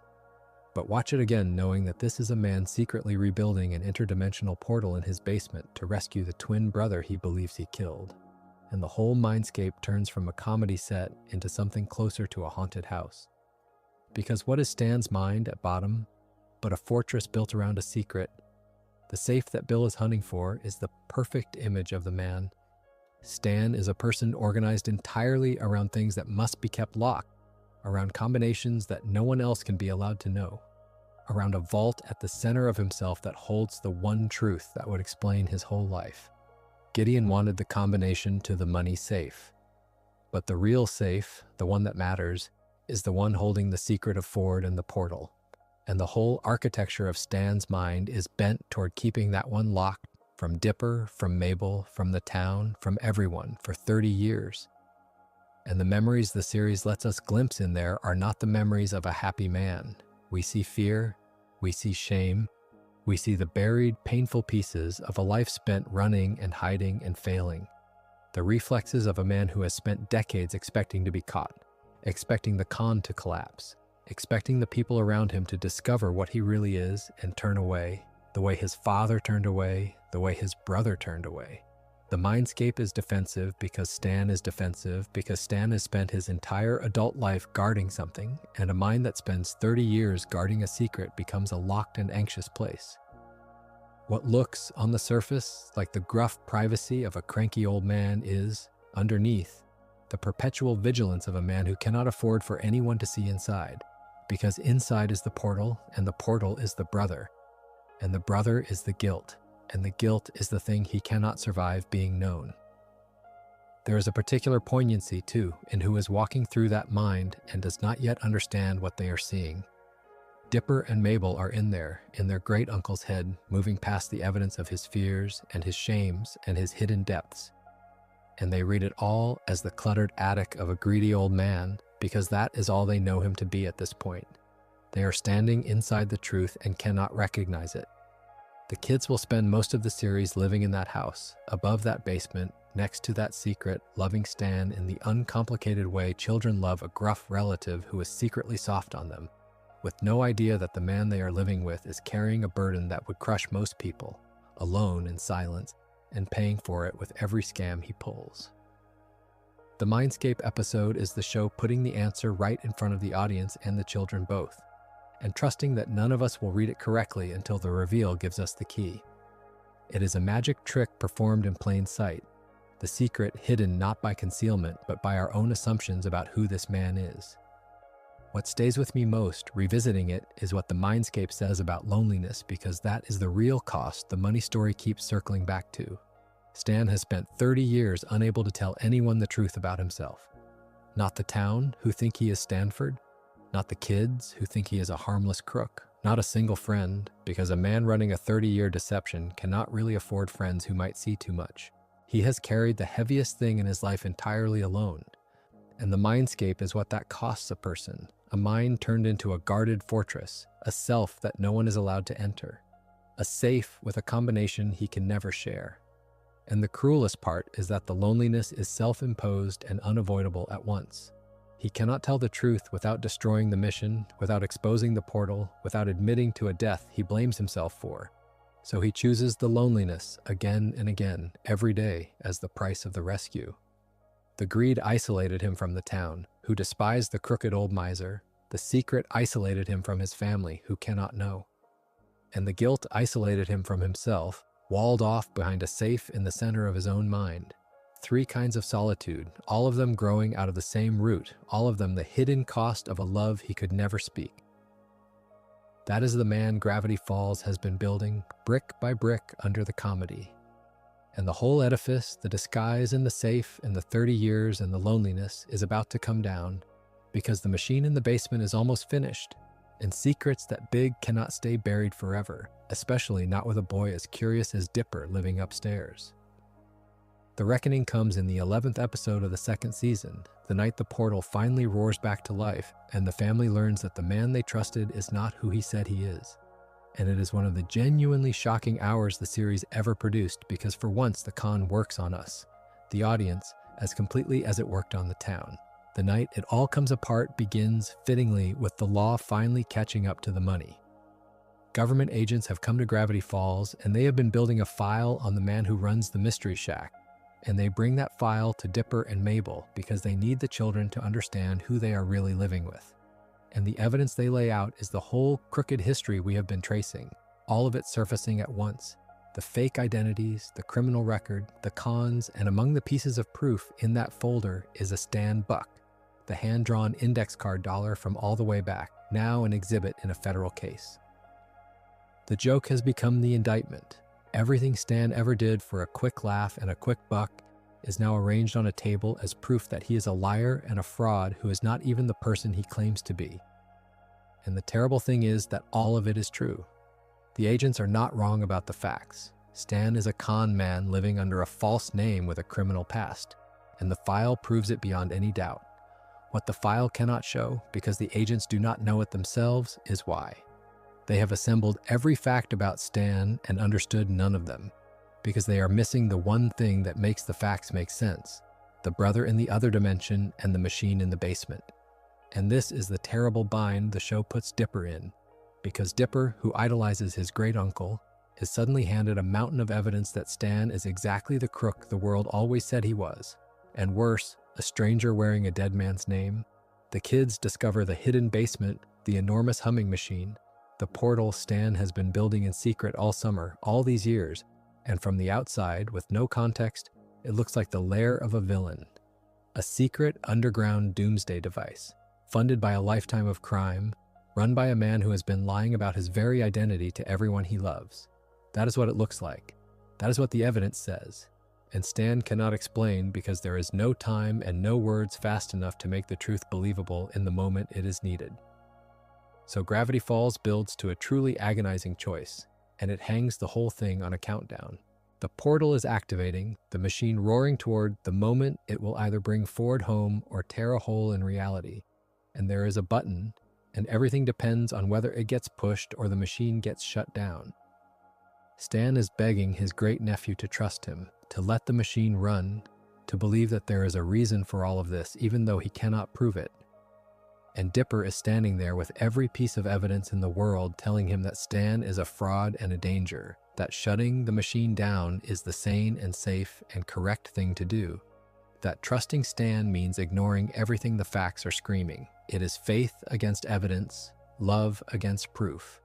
And the series does not make it easy, because the evidence really is damning and the machine really is dangerous. And Dipper really does have every rational reason to shut it all down. And Dipper chooses to trust him. That is the hinge of the whole season. With his hand on the shutdown and the countdown running, with the agents and the evidence and his own fear all telling him to stop the machine, Dipper looks at his great-uncle and decides that the man he has come to love over one strange summer is worth believing even against the proof. And he lets the machine run. He chooses the person over the file. And the portal completes its cycle. And out of it, out of 30 years of impossible saving and secret labor, out of the whole crooked money machine we have been watching all this time, steps a man. A man with Stan's face and 6 fingers on each hand, the brother, Ford, the real Stanford Pines, back from the other side after 3 decades lost. The machine worked. The rescue that every scam and every marked-up trinket and every rigged game had been secretly funding for 30 years actually worked. Stan got his brother back. Let me stop on that image because it is the payoff of the entire money story and it deserves its full weight. Everything Stan did from the first tourist he fleeced to the last was for this. This one moment, a brother stepping out of a hole in the universe, alive. The greed you laughed at, the cheapness you winced at, the Stan buck, the rigged dunk tank, the marked up snow globes, the 30 years of being despised as a crooked old miser, all of it was the price of admission to this 1 second. And Stan paid it in full, alone for 3 decades, without ever telling a soul what he was really buying. When people say the show reframes Stan's greed as love, this is the frame. A man walking out of a machine that his brother built out of nothing but guilt and stubbornness, and an ocean of scammed tourist money. The costliest rescue in the history of any cartoon, financed entirely by a tourist trap. But Gravity Falls is far too honest to let the reunion be simple. And this is where it does something I deeply admire because it refuses the easy tears. Ford comes back, and he is not grateful. Not really, not at first. He comes back into a house that is not his anymore, run by a brother who stole his name and his life and turned his home into a garish tourist trap. A brother whose reckless activation of the portal, whatever the intentions, is precisely the thing Ford spent 30 years terrified of.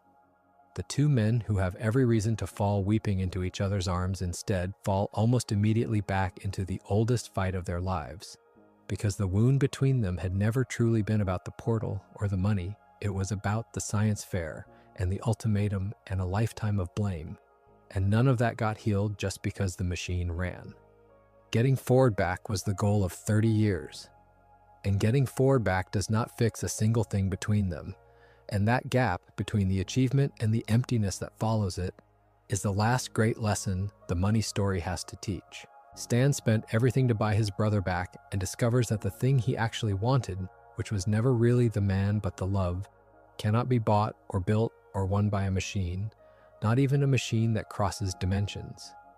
It has to be earned a different way, and the currency for that is not money, and Stan has spent his whole life fluent only in money, and now, at the very end, he is going to have to learn the other language, fast, with the world ending around him. Before we follow Stan into the end of the world, I want to spend a little time on the exception to his whole money philosophy, because it is the thing that proves the greed was never the real him, and it has been sitting in plain sight the entire series. For all his cheapness, for all his rigged games and marked up junk and refusal to part with $1, there is one category of expense Stan never counts. One place his wallet opens without a fight, and it is the people he has quietly decided are his. Watch how Stan actually behaves as opposed to how he talks, and you find a man who is stingy with strangers and secretly, stubbornly generous with the handful of people he loves, and that split is the whole character in miniature. Look at Seuss. Seuss is the shack's handyman, a big-hearted, childlike man who works for Stan, and on paper their relationship is employer and employee, and Stan certainly grumbles about him and underpays him and treats him on the surface like cheap labor. But look closer at what is actually there. Seuss grew up without a father, abandoned by a man who was supposed to love him, and the person who filled that hole in his life, the closest thing to a father Seuss has, is Stan. Not because Stan ever announces it, because Stan would sooner eat his own fez than say something that sincere out loud, but because of the accumulated weight of 100 small things, the way he keeps Seuss around, relies on him, protects him, shows up for him at the moments that matter. Stan, the man who sees every human being as a wallet to be emptied, has taken in a fatherless young man and given him a place and a purpose and a rough, grumbling, unspoken love, and it costs him money to do it, and he does it anyway, for years, and never once frames it as the act of generosity it plainly is. And it is the same with Dipper and Mabel. Stan takes in Dipper and Mabel for the summer, and yes, his first instinct is to put them to work, to see what they can do for the business. That is real. But across the summer, the man who claims to value nothing but money keeps spending things on these kids that money cannot measure. His time, his protection, his secrets, eventually. When they are in danger, the cheapskate who will not pay for a safety inspection will throw himself into harm's way for them without a second's hesitation, and the calculation that governs his every other dealing. What does this cost me simply switches off. The clearest tell in the whole show that Stan's greed is a wound and not his true nature is the fact that his greed has exceptions, and every single exception is a person he loves. A truly greedy man, a man who is actually what Stan pretends to be, would have no exceptions. Gideon has no exceptions. The Northwests have no exceptions. Stan is riddled with them, and he hides them as fiercely as he hides the portal. Because in the strange economy of his damaged heart, love is the one thing more embarrassing to be caught with than poverty. I find this genuinely moving the more I turn it over, because it suggests that the thing his father tried to burn out of him never actually died. Philbrick taught Stan that people are worth what they produce, that love is conditional on earning, that a son who costs you money should be thrown out into the night. And Stan absorbed that lesson so deeply that it became his entire visible personality, but underneath it, protected by the disguise of greed, the boy who dreamed of sailing the world with his brother was still in there, still capable of loving people for nothing, for free, at a loss, the way his father never loved him.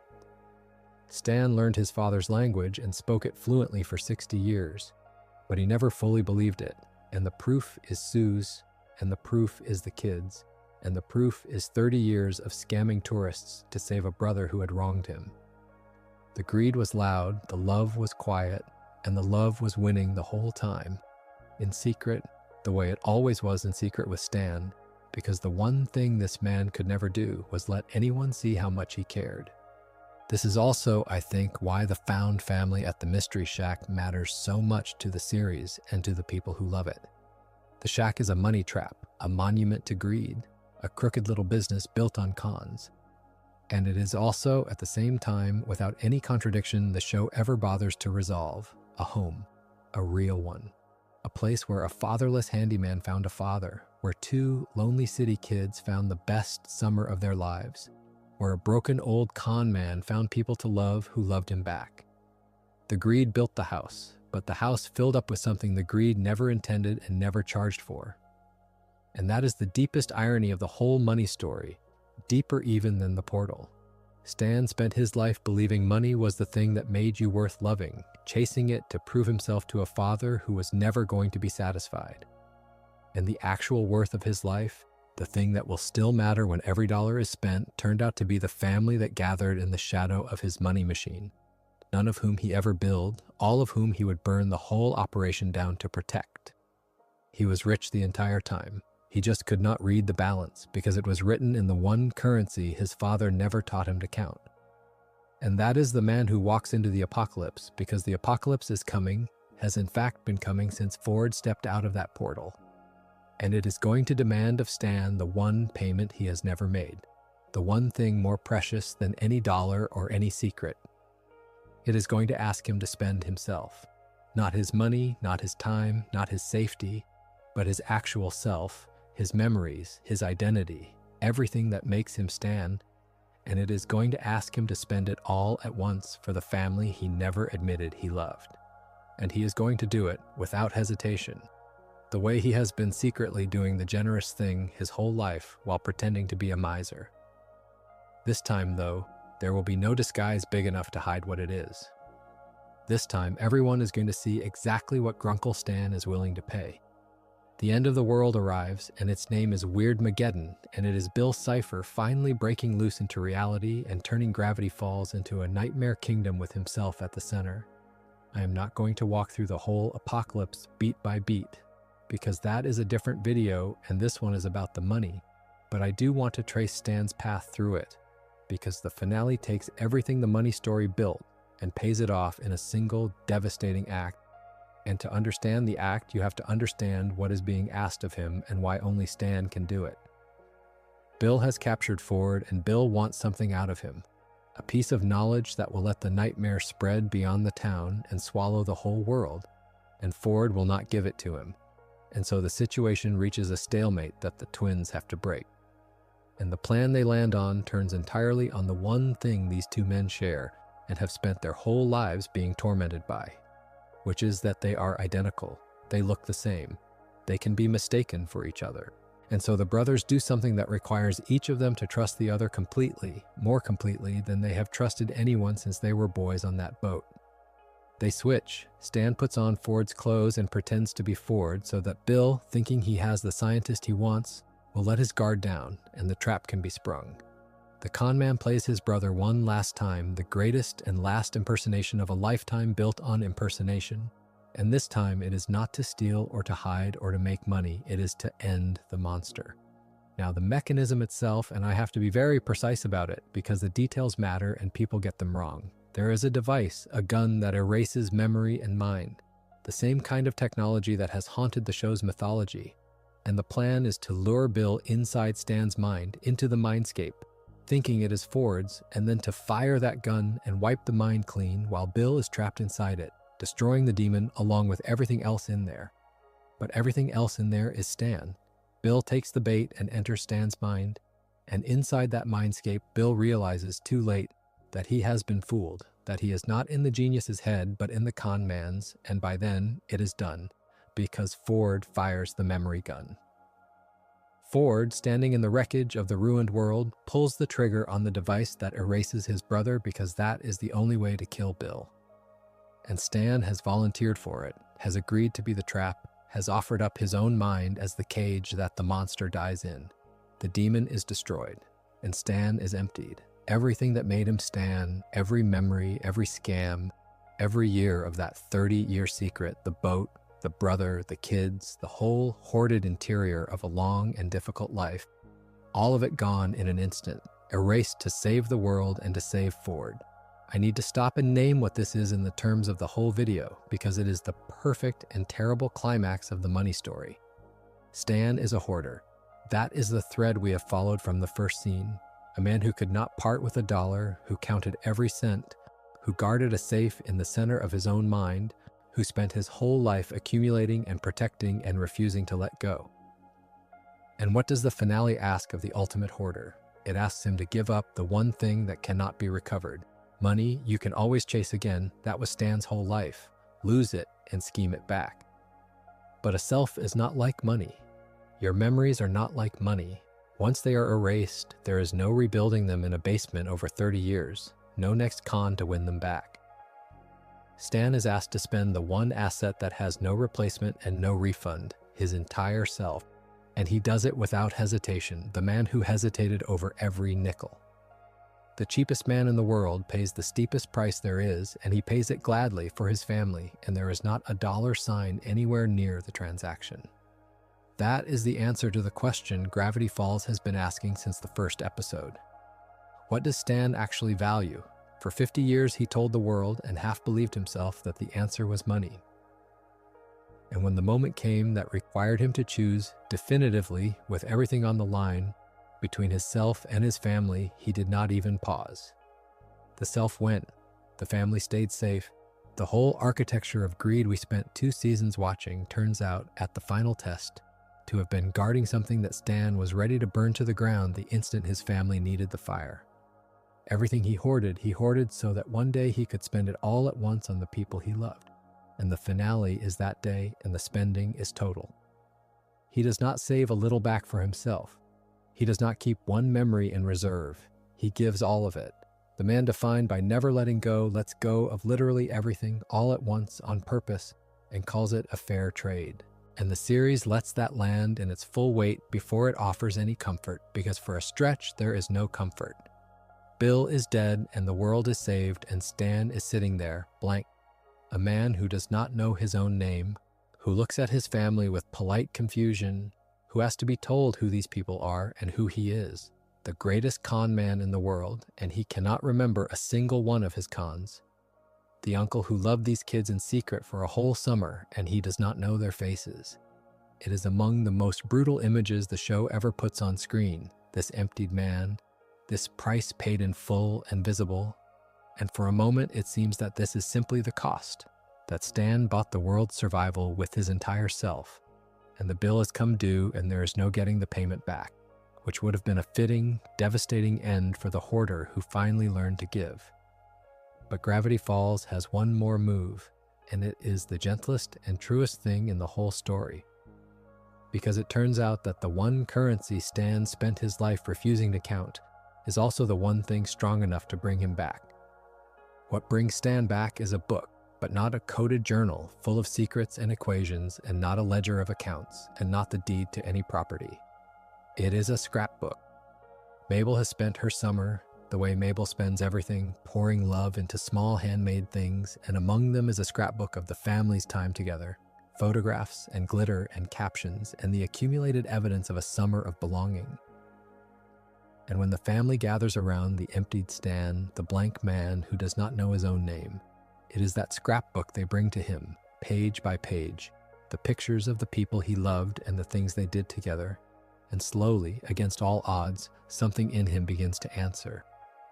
The memories start to come back, not because of any technology or any magic device, but because the love was written deep enough, and because Stan, underneath everything, is a man of enormous stubbornness.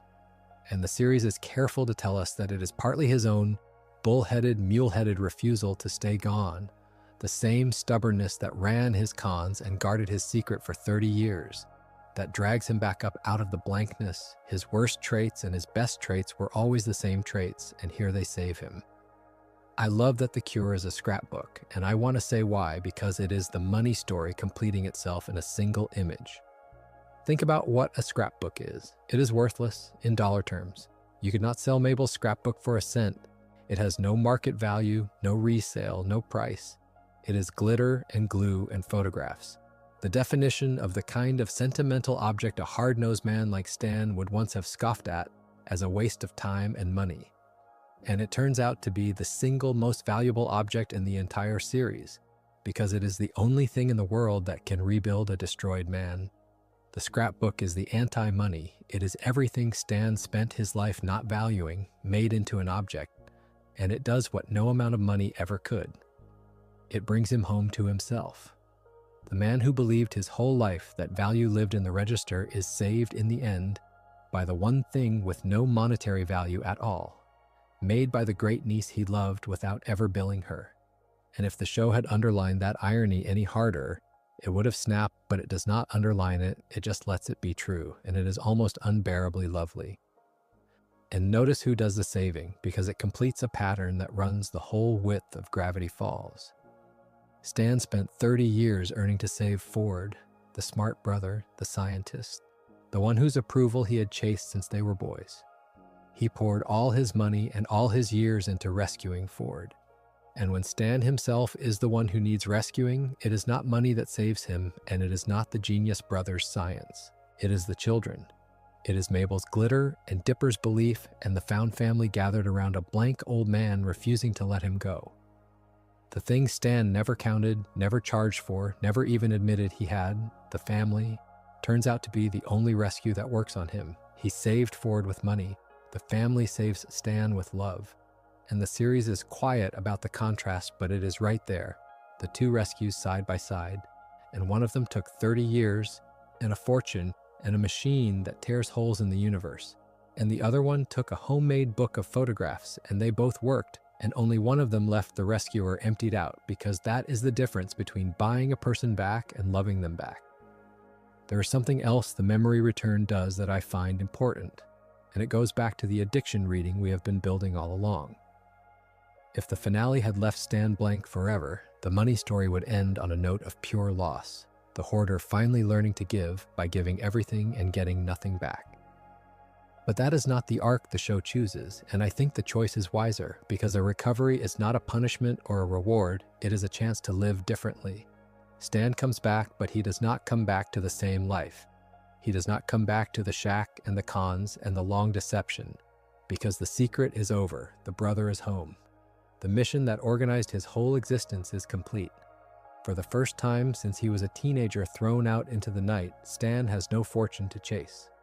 The number that his father welded to his worth, the millions that were always the price of coming home, has finally, in a sense, been paid off. Not in dollars, but in the only currency that ever mattered. And Stan is free. Free of the ultimatum, free of the debt to a dead father's approval, free of the machine and the disguise and the endless grasping.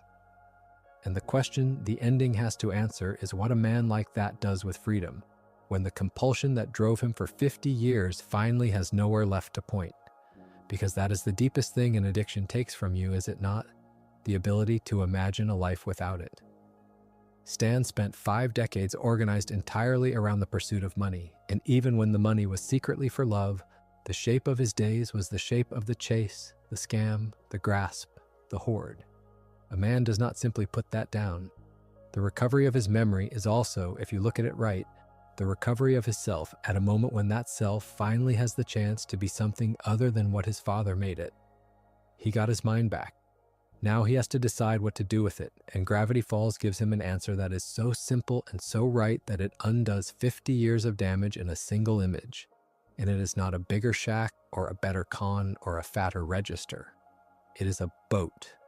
The same boat, really, that 2 poor kids dreamed about on a New Jersey beach before money ever got its hooks into either of them. Everything Stan lost, he lost chasing a fortune. And everything he actually wanted was waiting, the whole time, at the beginning, before the fortune was ever the point. The reconciliation between the 2 brothers is where the whole money story finally resolves into something like peace. And it is worth being careful about how the series earns it, because it does not cheat. Ford comes back from the portal into a feud, remember, not a reunion. The 2 men spend a good stretch of the 2nd season circling each other with all the old resentment intact. Ford unable to forgive the way Stan hijacked his life and his name. Stan unable to forgive the way Ford turned his back all those years ago. Both of them still, on some level, arguing about a science fair project and a father's cruelty across a gap of decades. Getting Ford physically back through the portal did not close that gap. It could not, because the gap was never really about distance or dimensions. It was about blame and about money and about the moment two teenage boys stopped being on the same side. And I think this is one of the truest things the show says about money and family, so it is worth dwelling on for a moment. The thing that broke the brothers was, at bottom, a financial catastrophe. Stan cost Ford a future, measured in the currency of opportunity, a place at a school, a career, a fortune of achievement. And Philbrick turned that loss into a debt, told Stan he owed the family millions before he could come home, made the whole rupture a matter of accounts. From that point on, money sat between the brothers like a wall. Stan's entire relationship to Ford became transactional in the worst way, a lifelong attempt to pay back a debt, to earn his way back into a brother's good opinion, to buy with a rescue the forgiveness he could not simply ask for. And the tragedy is that you cannot pay off that kind of debt with money or with rescues or with grand gestures, because it was never actually a financial debt. It only wore the costume of one. What Ford needed was not to be rescued. What Stan needed was not to be thanked. What they both needed was to forgive each other for being two frightened boys who let a broken machine and a cold father tear them apart. And no amount of money and no interdimensional portal can do that work. Only the brothers can do it, and only by putting the ledger down. That is what the finale finally lets them do. And it happens in the crucible of the apocalypse, because it takes an apocalypse to burn away everything that is not essential. When Stan agrees to sacrifice his mind to save Ford and to save everyone, he is doing the last and largest version of the thing he has always done: paying, spending, giving, in the language of transaction he learned in the pawn shop. But something shifts in Ford at the same time, because Ford is the one who has to pull the trigger. Ford is the one who has to watch his brother volunteer to be erased, and in that moment Ford finally understands what Stan has actually been doing for 30 years. He sees the sacrifice for what it is. He sees that the brother he resented as a reckless crook has been, this entire time, a man willing to give up everything, his name, his life, and now his very self, for a family that never thanked him. And you cannot hold a grudge against a man once you have truly seen that. The resentment cannot survive the sight of that much love. Ford loses the feud not because Stan won an argument, but because Ford finally saw his brother clearly. And what he saw made the old blame impossible to keep holding. So when Stan comes back from the blankness, memory by memory, scrapbook page by scrapbook page, he comes back into a world where the oldest wound of his life has finally closed. The brother who turned his back has turned back around. The debt that his father welded onto his soul is, at last, marked paid, not because Stan finally earned the millions, but because the whole framework of debt and payment and worth measured in money has been set down and walked away from by both men. They do not owe each other anymore. They are not settling accounts anymore. They are just two old men who were once two boys on a boat, and who have finally found their way back to each other across 60 years, and one other dimension, and the money, all of it, the fortune Philbrick demanded, and the fortune Stan scammed, and the fortune the portal cost, has been revealed as the least important thing in the entire story. It was always the least important thing. It just took the whole series and the collapse of everything for even the characters to see it. There is a smaller, quieter reconciliation happening in the same stretch, and it is Stan with himself, because for once in his life, Stan gets to be around people who know the truth about him and love him anyway. For 30 years, he could not be known. We talked about that, the loneliness of the safe in the center of his mind. And now the safe is open. The family knows he is Stanley, not Stanford. They know about the cons and the disguise and the decades of hiding. They know the worst of him and they know the best of him, and they have decided, all of them, to love the whole package, the crook and the hero together, without needing him to be only one or the other. That is the thing Stan never believed was possible, the thing his father made him think was impossible. That a person could know exactly what you are, could see the greed and the failure and the criminal record and the lie, and still choose you, still keep you, still call you family without demanding you earn it first. Philbrick taught him that love was conditional and had to be bought. The children, and eventually his brother, teach him the opposite, that the truest love is the kind that cannot be bought at all, that is given freely to the unworthy, that shows up with a scrapbook when you have nothing left to offer and cannot even remember your own name. It is the exact refutation of everything the pawnshop taught him, delivered 60 years too late to save his childhood, but just in time to redeem his old age. And so we arrive at the ending, at what Stan does with a self he almost lost and a freedom he never had. And it is here that the money story delivers its final and gentlest verdict, because Stan does not rebuild the machine, and he does not chase a new fortune, and he does not spend one more day of his life separating tourists from their cash. He gives the money machine away, the whole thing, keys and fez and title, to the one person who loved it as a home rather than a scheme, and he walks down to the water, to a boat, to the horizon. Two poor boys once pointed at before the world taught them to point at a register instead. The gift of the Mystery Shack is the quietest, least dramatic thing in the whole finale. And it might matter more than any of it, because it is the moment Stan finally does with his money machine. The one thing his entire character said he could never do. He lets it go, not loses it, the way Gideon once tried to take it from him, not has it stolen or blown up or seized by agents. He gives it away on purpose, freely, to someone he loves, and he does it without a flicker of the old grasping. And if you have been paying attention to who this man was in the first episode, that single act should stop you in your tracks. He gives it to Seuss. Of course he gives it to Seuss.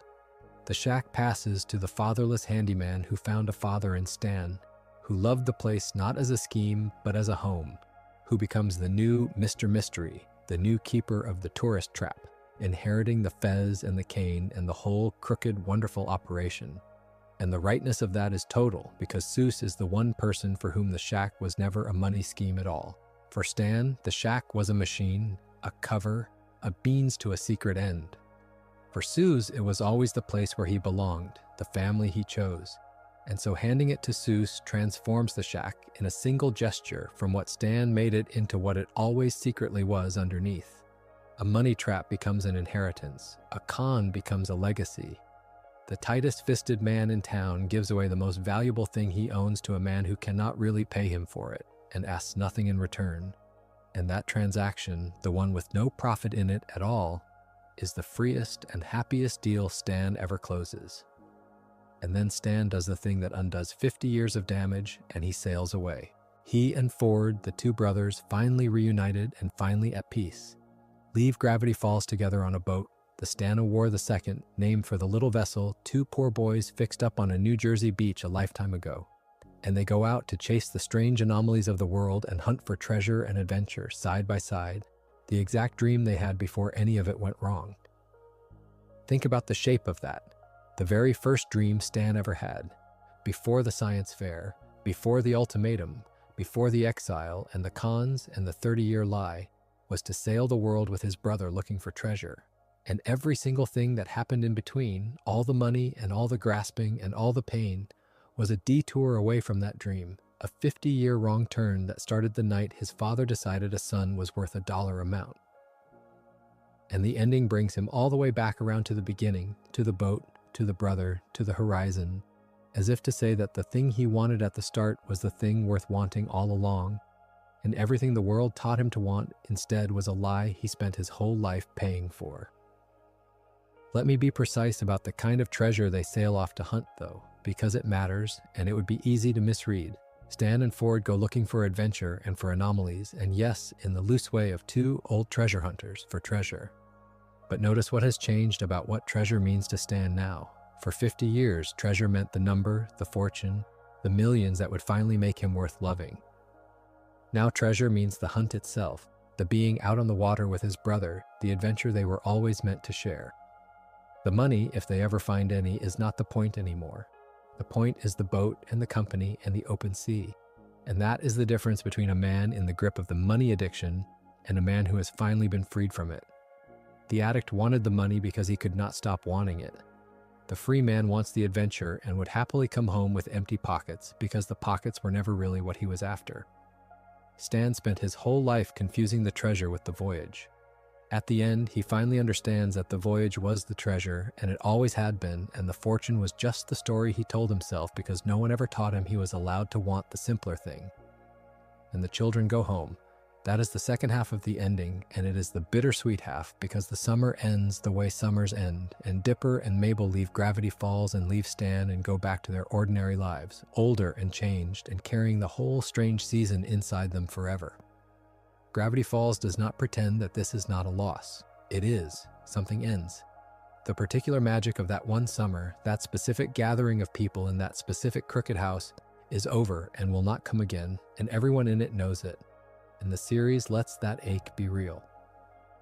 But it is a different kind of loss than the losses that defined Stan's earlier life because it is not a loss caused by money or greed or failure. It is the ordinary, necessary loss of children growing up and time moving forward, the price that every good thing pays for having been good, and Stan, who spent his life terrified of losing money, turns out to be strangely at peace with losing the summer because he finally understands the difference between the things worth keeping and the things worth letting go. You let go of the summer with gratitude. You hold on to the people, and you spend whatever time you have left on the boat you should have been on the whole time. There is one more layer to the ending that I do not want to pass over because it closes the loop on the addiction so precisely. A recovered addict does not simply stop wanting the thing. Recovery is not the absence of the old hunger. It is the building of a life that gives the hunger somewhere better to go. And that is exactly what the boat is for Stan. It is not that the money hunger vanishes the day Weirdmageddon ends. It is that Stan, for the first time, has a life that means more to him than the chase, a brother and an ocean and an adventure that fill the space the money used to fill, so that he no longer needs the scam, no longer needs the register, no longer needs to prove his worth in dollars because he is finally, at long last, in a life where his worth is not in question. The boat is his recovery made physical. It is the structure that holds the freedom in place. Without it, a man like Stan might drift back to the only thing he ever knew. With it, with the brother and the sea and the shared dream restored, he has something the money never gave him in 50 years of chasing, which is enough. He has enough. The word his father made impossible for him, the word the ultimatum was designed to keep forever out of reach, is the word Stan finally gets to live inside at the end of his life. Enough. Not millions, not a fortune. Just enough, and the people he loves, and the water ahead. And that, in the end, is the whole answer to the question the show spent 40 episodes asking about its grasping, money-haunted old con man. Step back from Stan for a moment and look at the whole town he lives in, because Gravity Falls turns out to have a remarkably consistent argument about money buried underneath its monsters and its mysteries. And Stan is only its human face. Follow the money anywhere in this town and you find a lie at the bottom. The founding family's fortune rests on a fraud so old it has hardened into history. The child psychic across town runs a supernatural con for the coins of the lonely. The mother of the Pines twins made her living pretending to see the future down a telephone line. The father ran a pawn shop, turning other people's desperation into margin. And Stan, the greedy old man at the center of it all, built a tourist trap out of stitched-together fakes and marked-up junk. Wherever you look in this small, strange town, wealth and deception are the same substance. Money in Gravity Falls is never simply earned. It is always, on some level, conned, inherited from a con, or built on a con someone else is still paying for. That is not an accident of the writing. It is the show's quiet thesis about money itself. That money is a story people agree to believe, a confidence trick that works exactly as long as everyone keeps their nerve, and that the line between an honest fortune and a dishonest one is far thinner and far blurrier than the people at the top of the pile would ever admit. And against that background, Gravity Falls draws its real distinction, which is not between honest money and crooked money because it does not believe that line is clean, but between what different people are chasing the money for. This is the thing the whole series is steadily measuring, and it is why Stan and Gideon and the Northwests can all be con artists and yet not be the same at all. Gideon wants money for power, to dominate, to possess, to build a monument to himself and control everyone in his reach, and so his greed makes him a monster. The Northwests want money to maintain their position, to keep the many beneath the few, to protect a lie that flatters them, and so their wealth makes them cruel and haunted. And Stan wanted money on the surface for its own sake, but underneath, in the part even he could barely see, he wanted it to buy back a brother and a family, and a sense that he was worth something after a father told him he was worth nothing. Same behavior, 3 different engines, and the series judges the engine, not the behavior. What is the money for? What is at the bottom of the lie? That is the only question that finally matters, and it is the question Stan's whole arc exists to answer. I think this is why the character lands as hard as he does, and why people who watch the show as children carry Grunkle Stan around in their hearts for the rest of their lives. Because Gravity Falls refuses to give you the easy version of the money moral. It never tells you that money is bad, or that greed is simply a sin, or that Stan should have been a better and more generous man all along. It is far too honest for that. It shows you that Stan's greed was real and did real harm. And it shows you, at the same time, that his greed was the mangled shape of a love that had nowhere else to go. A love bent double by a father's cruelty until it came out looking like avarice. The series holds both of those truths at once and does not resolve them into a lesson, and that refusal is what makes it feel true, because that is how real people actually are. The miserly relative who will not pick up a check and who also, without ever saying a word about it, secretly paid for something enormous that no one ever found out about. The hard, grasping person whose hardness turns out to be a scar. We all know a version of Stan, or we are a version of Stan, and the show knows that, and it treats the money addiction not as a vice to be scolded, but as a wound to be understood. And there is a mercy in that which is rare in any story, let alone a cartoon made for kids. And here's the take I keep landing on after all of it. The thing I think the money story is really about once you strip away the portals and the demons and the ciphers. It is about what happens to a person when they are taught, early and cruelly, that their worth is a number. Philbrick did not just throw a boy out of a house. He installed a belief in that boy that to be loved, you must be rich, that your value as a human being can be measured in dollars and is currently insufficient. And that belief ran Stan's life like a program for 50 years. Everything he did, the cons and the hoarding and the buried mission, was that program executing. And the whole arc of Gravity Falls is the slow, painful process of that program being overwritten, not by Stan getting rich, which never would have worked and never did, but by Stan being loved freely by people who did not care about the number at all. The cure for the belief that you are worth a dollar amount is not more dollars. It is someone showing up with a scrapbook. It is a brother turning back around. It is a fatherless man calling you family. The money was never going to fix Stan because the money was never the wound. It was only ever the scar tissue that grew over it, and you cannot heal a wound by piling more of the scar on top. That is a remarkably radical thing for a children's show to say about money, and Gravity Falls says it without ever once climbing onto a soapbox to say it. It just tells you the story of a man who spent decades chasing a fortune to prove he was worth loving, and then shows you the exact moment he discovers he was worth loving all along, and lets you feel the 50 wasted years in the gap between those two facts. The tragedy is not that Stan was greedy. The tragedy is that he did not need to be. That the love he was trying to buy was available the whole time for free, from the people right in front of him, and he could not see it because his father had convinced him that love with no price tag on it was not real.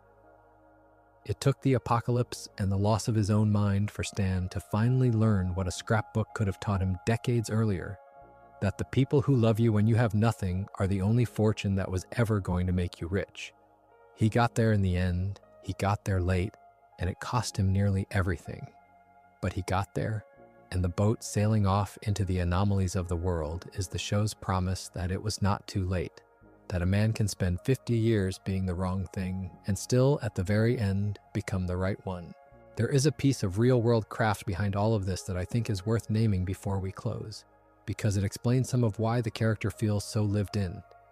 Grunkle Stan is voiced by Alex Hirsch, the man who created the entire show, And there is something fitting about that, because it means the person who built Stan's whole hidden history is the same person giving him his gravelly voice, holding the secret of the character in his own throat every time Stan opens his mouth to lie about a snow globe.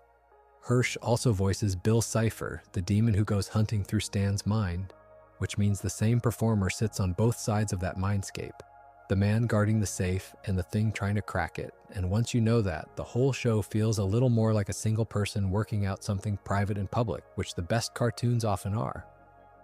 There is a production fact that matters to the shape of Stan's story specifically. Gravity Falls ran for only 2 seasons, 40 episodes from 2012 to 2016, and it did not end because it was canceled or because it ran out of audience.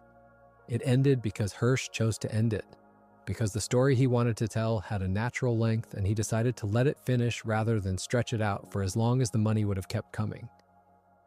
Consider the irony of that in a video about a man addicted to money. The series about Grunkle Stan, the man who could never stop chasing more, was made by people who deliberately walked away from more, who ended a successful and beloved series on their own terms because the story was complete, rather than squeezing every last season out of it the way Stan would have squeezed every last dollar out of a tourist. The creators did the thing their own character spent 50 years being unable to do. They knew when they had enough, and they stopped. There is a whole essay in that alone, in the fact that a show about the inability to let go was itself an act of letting go at exactly the right moment. And I do not think that is a coincidence. I think it is the same wisdom that runs through Stan's ending expressed one level up, in the choices of the people who made him. It is worth asking why this particular arc, out of everything in a show packed with mysteries and monsters and codes, is the one that so many people hold on to.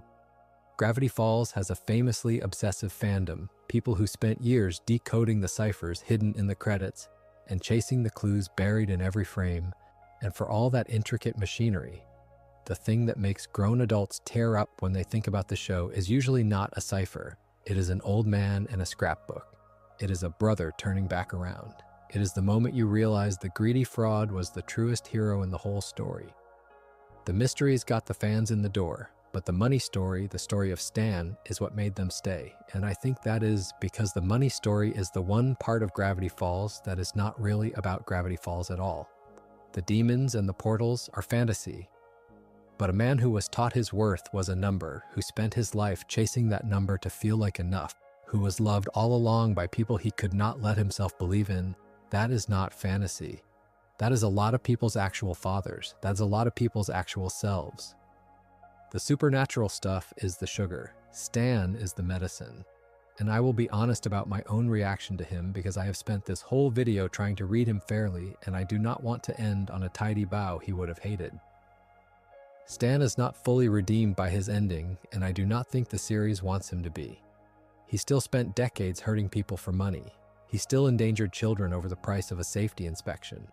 He still lied to everyone who loved him for 30 years, and some of that lying had real costs that no scrapbook erases. The show does not pretend those things away, and neither should we. What it offers instead is something more grown up than redemption, which is understanding. It asks you to see the whole man, the harm and the love together, the con and the sacrifice together, and to hold them both without collapsing him into either a villain or a saint. Stan is neither. Stan is a person, a damaged, funny, grasping, brave, lonely, loyal person who did wrong and did right, often with the same hands, for reasons that go all the way back to a cold night and a cold father and a door closing behind a boy who only ever wanted to come home. And Gravity Falls loves him anyway, without needing him to be better than he was, which is the very kind of love he spent his whole life believing did not exist. That is the deepest thing Gravity Falls does with Grunkle Stan. It gives him, and it gives us, the unconditional love his father never could, and it asks nothing in return, no fortune, no proof, no payment. It just decides he is worth it, the way you decide family is worth it, and then it lets him sail away. Let me go back one last time to where we started, to that wrinkled index card with the crude dollar and the grinning little face insisting that it is money. Because I think, having walked the whole length of Stan's life, that the Stan buck reads completely differently now than it did at the start of the night. When we began, it looked like the perfect small emblem of his greed, a man so hungry for money he would draw his own. But look at it again, knowing everything. A Stan buck is a piece of paper on which a lonely, disowned man wrote a number and his own name and his own face, and then insisted, against a world that kept telling him otherwise, that it was worth something, that it counted, that it was real. And is that not, in the saddest possible way, the whole story of the man? A boy was told by his father that he was not worth enough, that his value fell short of a number, and he spent his remaining decades trying to write himself a worth that the world would accept, holding it out at counter after counter, insisting it was real, and mostly being told it was not. The Stan buck is not just a joke about greed, it is a self-portrait. It is a man trying to declare his own value into existence because the one person who is supposed to grant it to him for free refused. And the ending is the moment the declaration finally comes true, but not in the way Stan spent his life expecting. He never did get the world to accept his homemade worth. He never hit the number.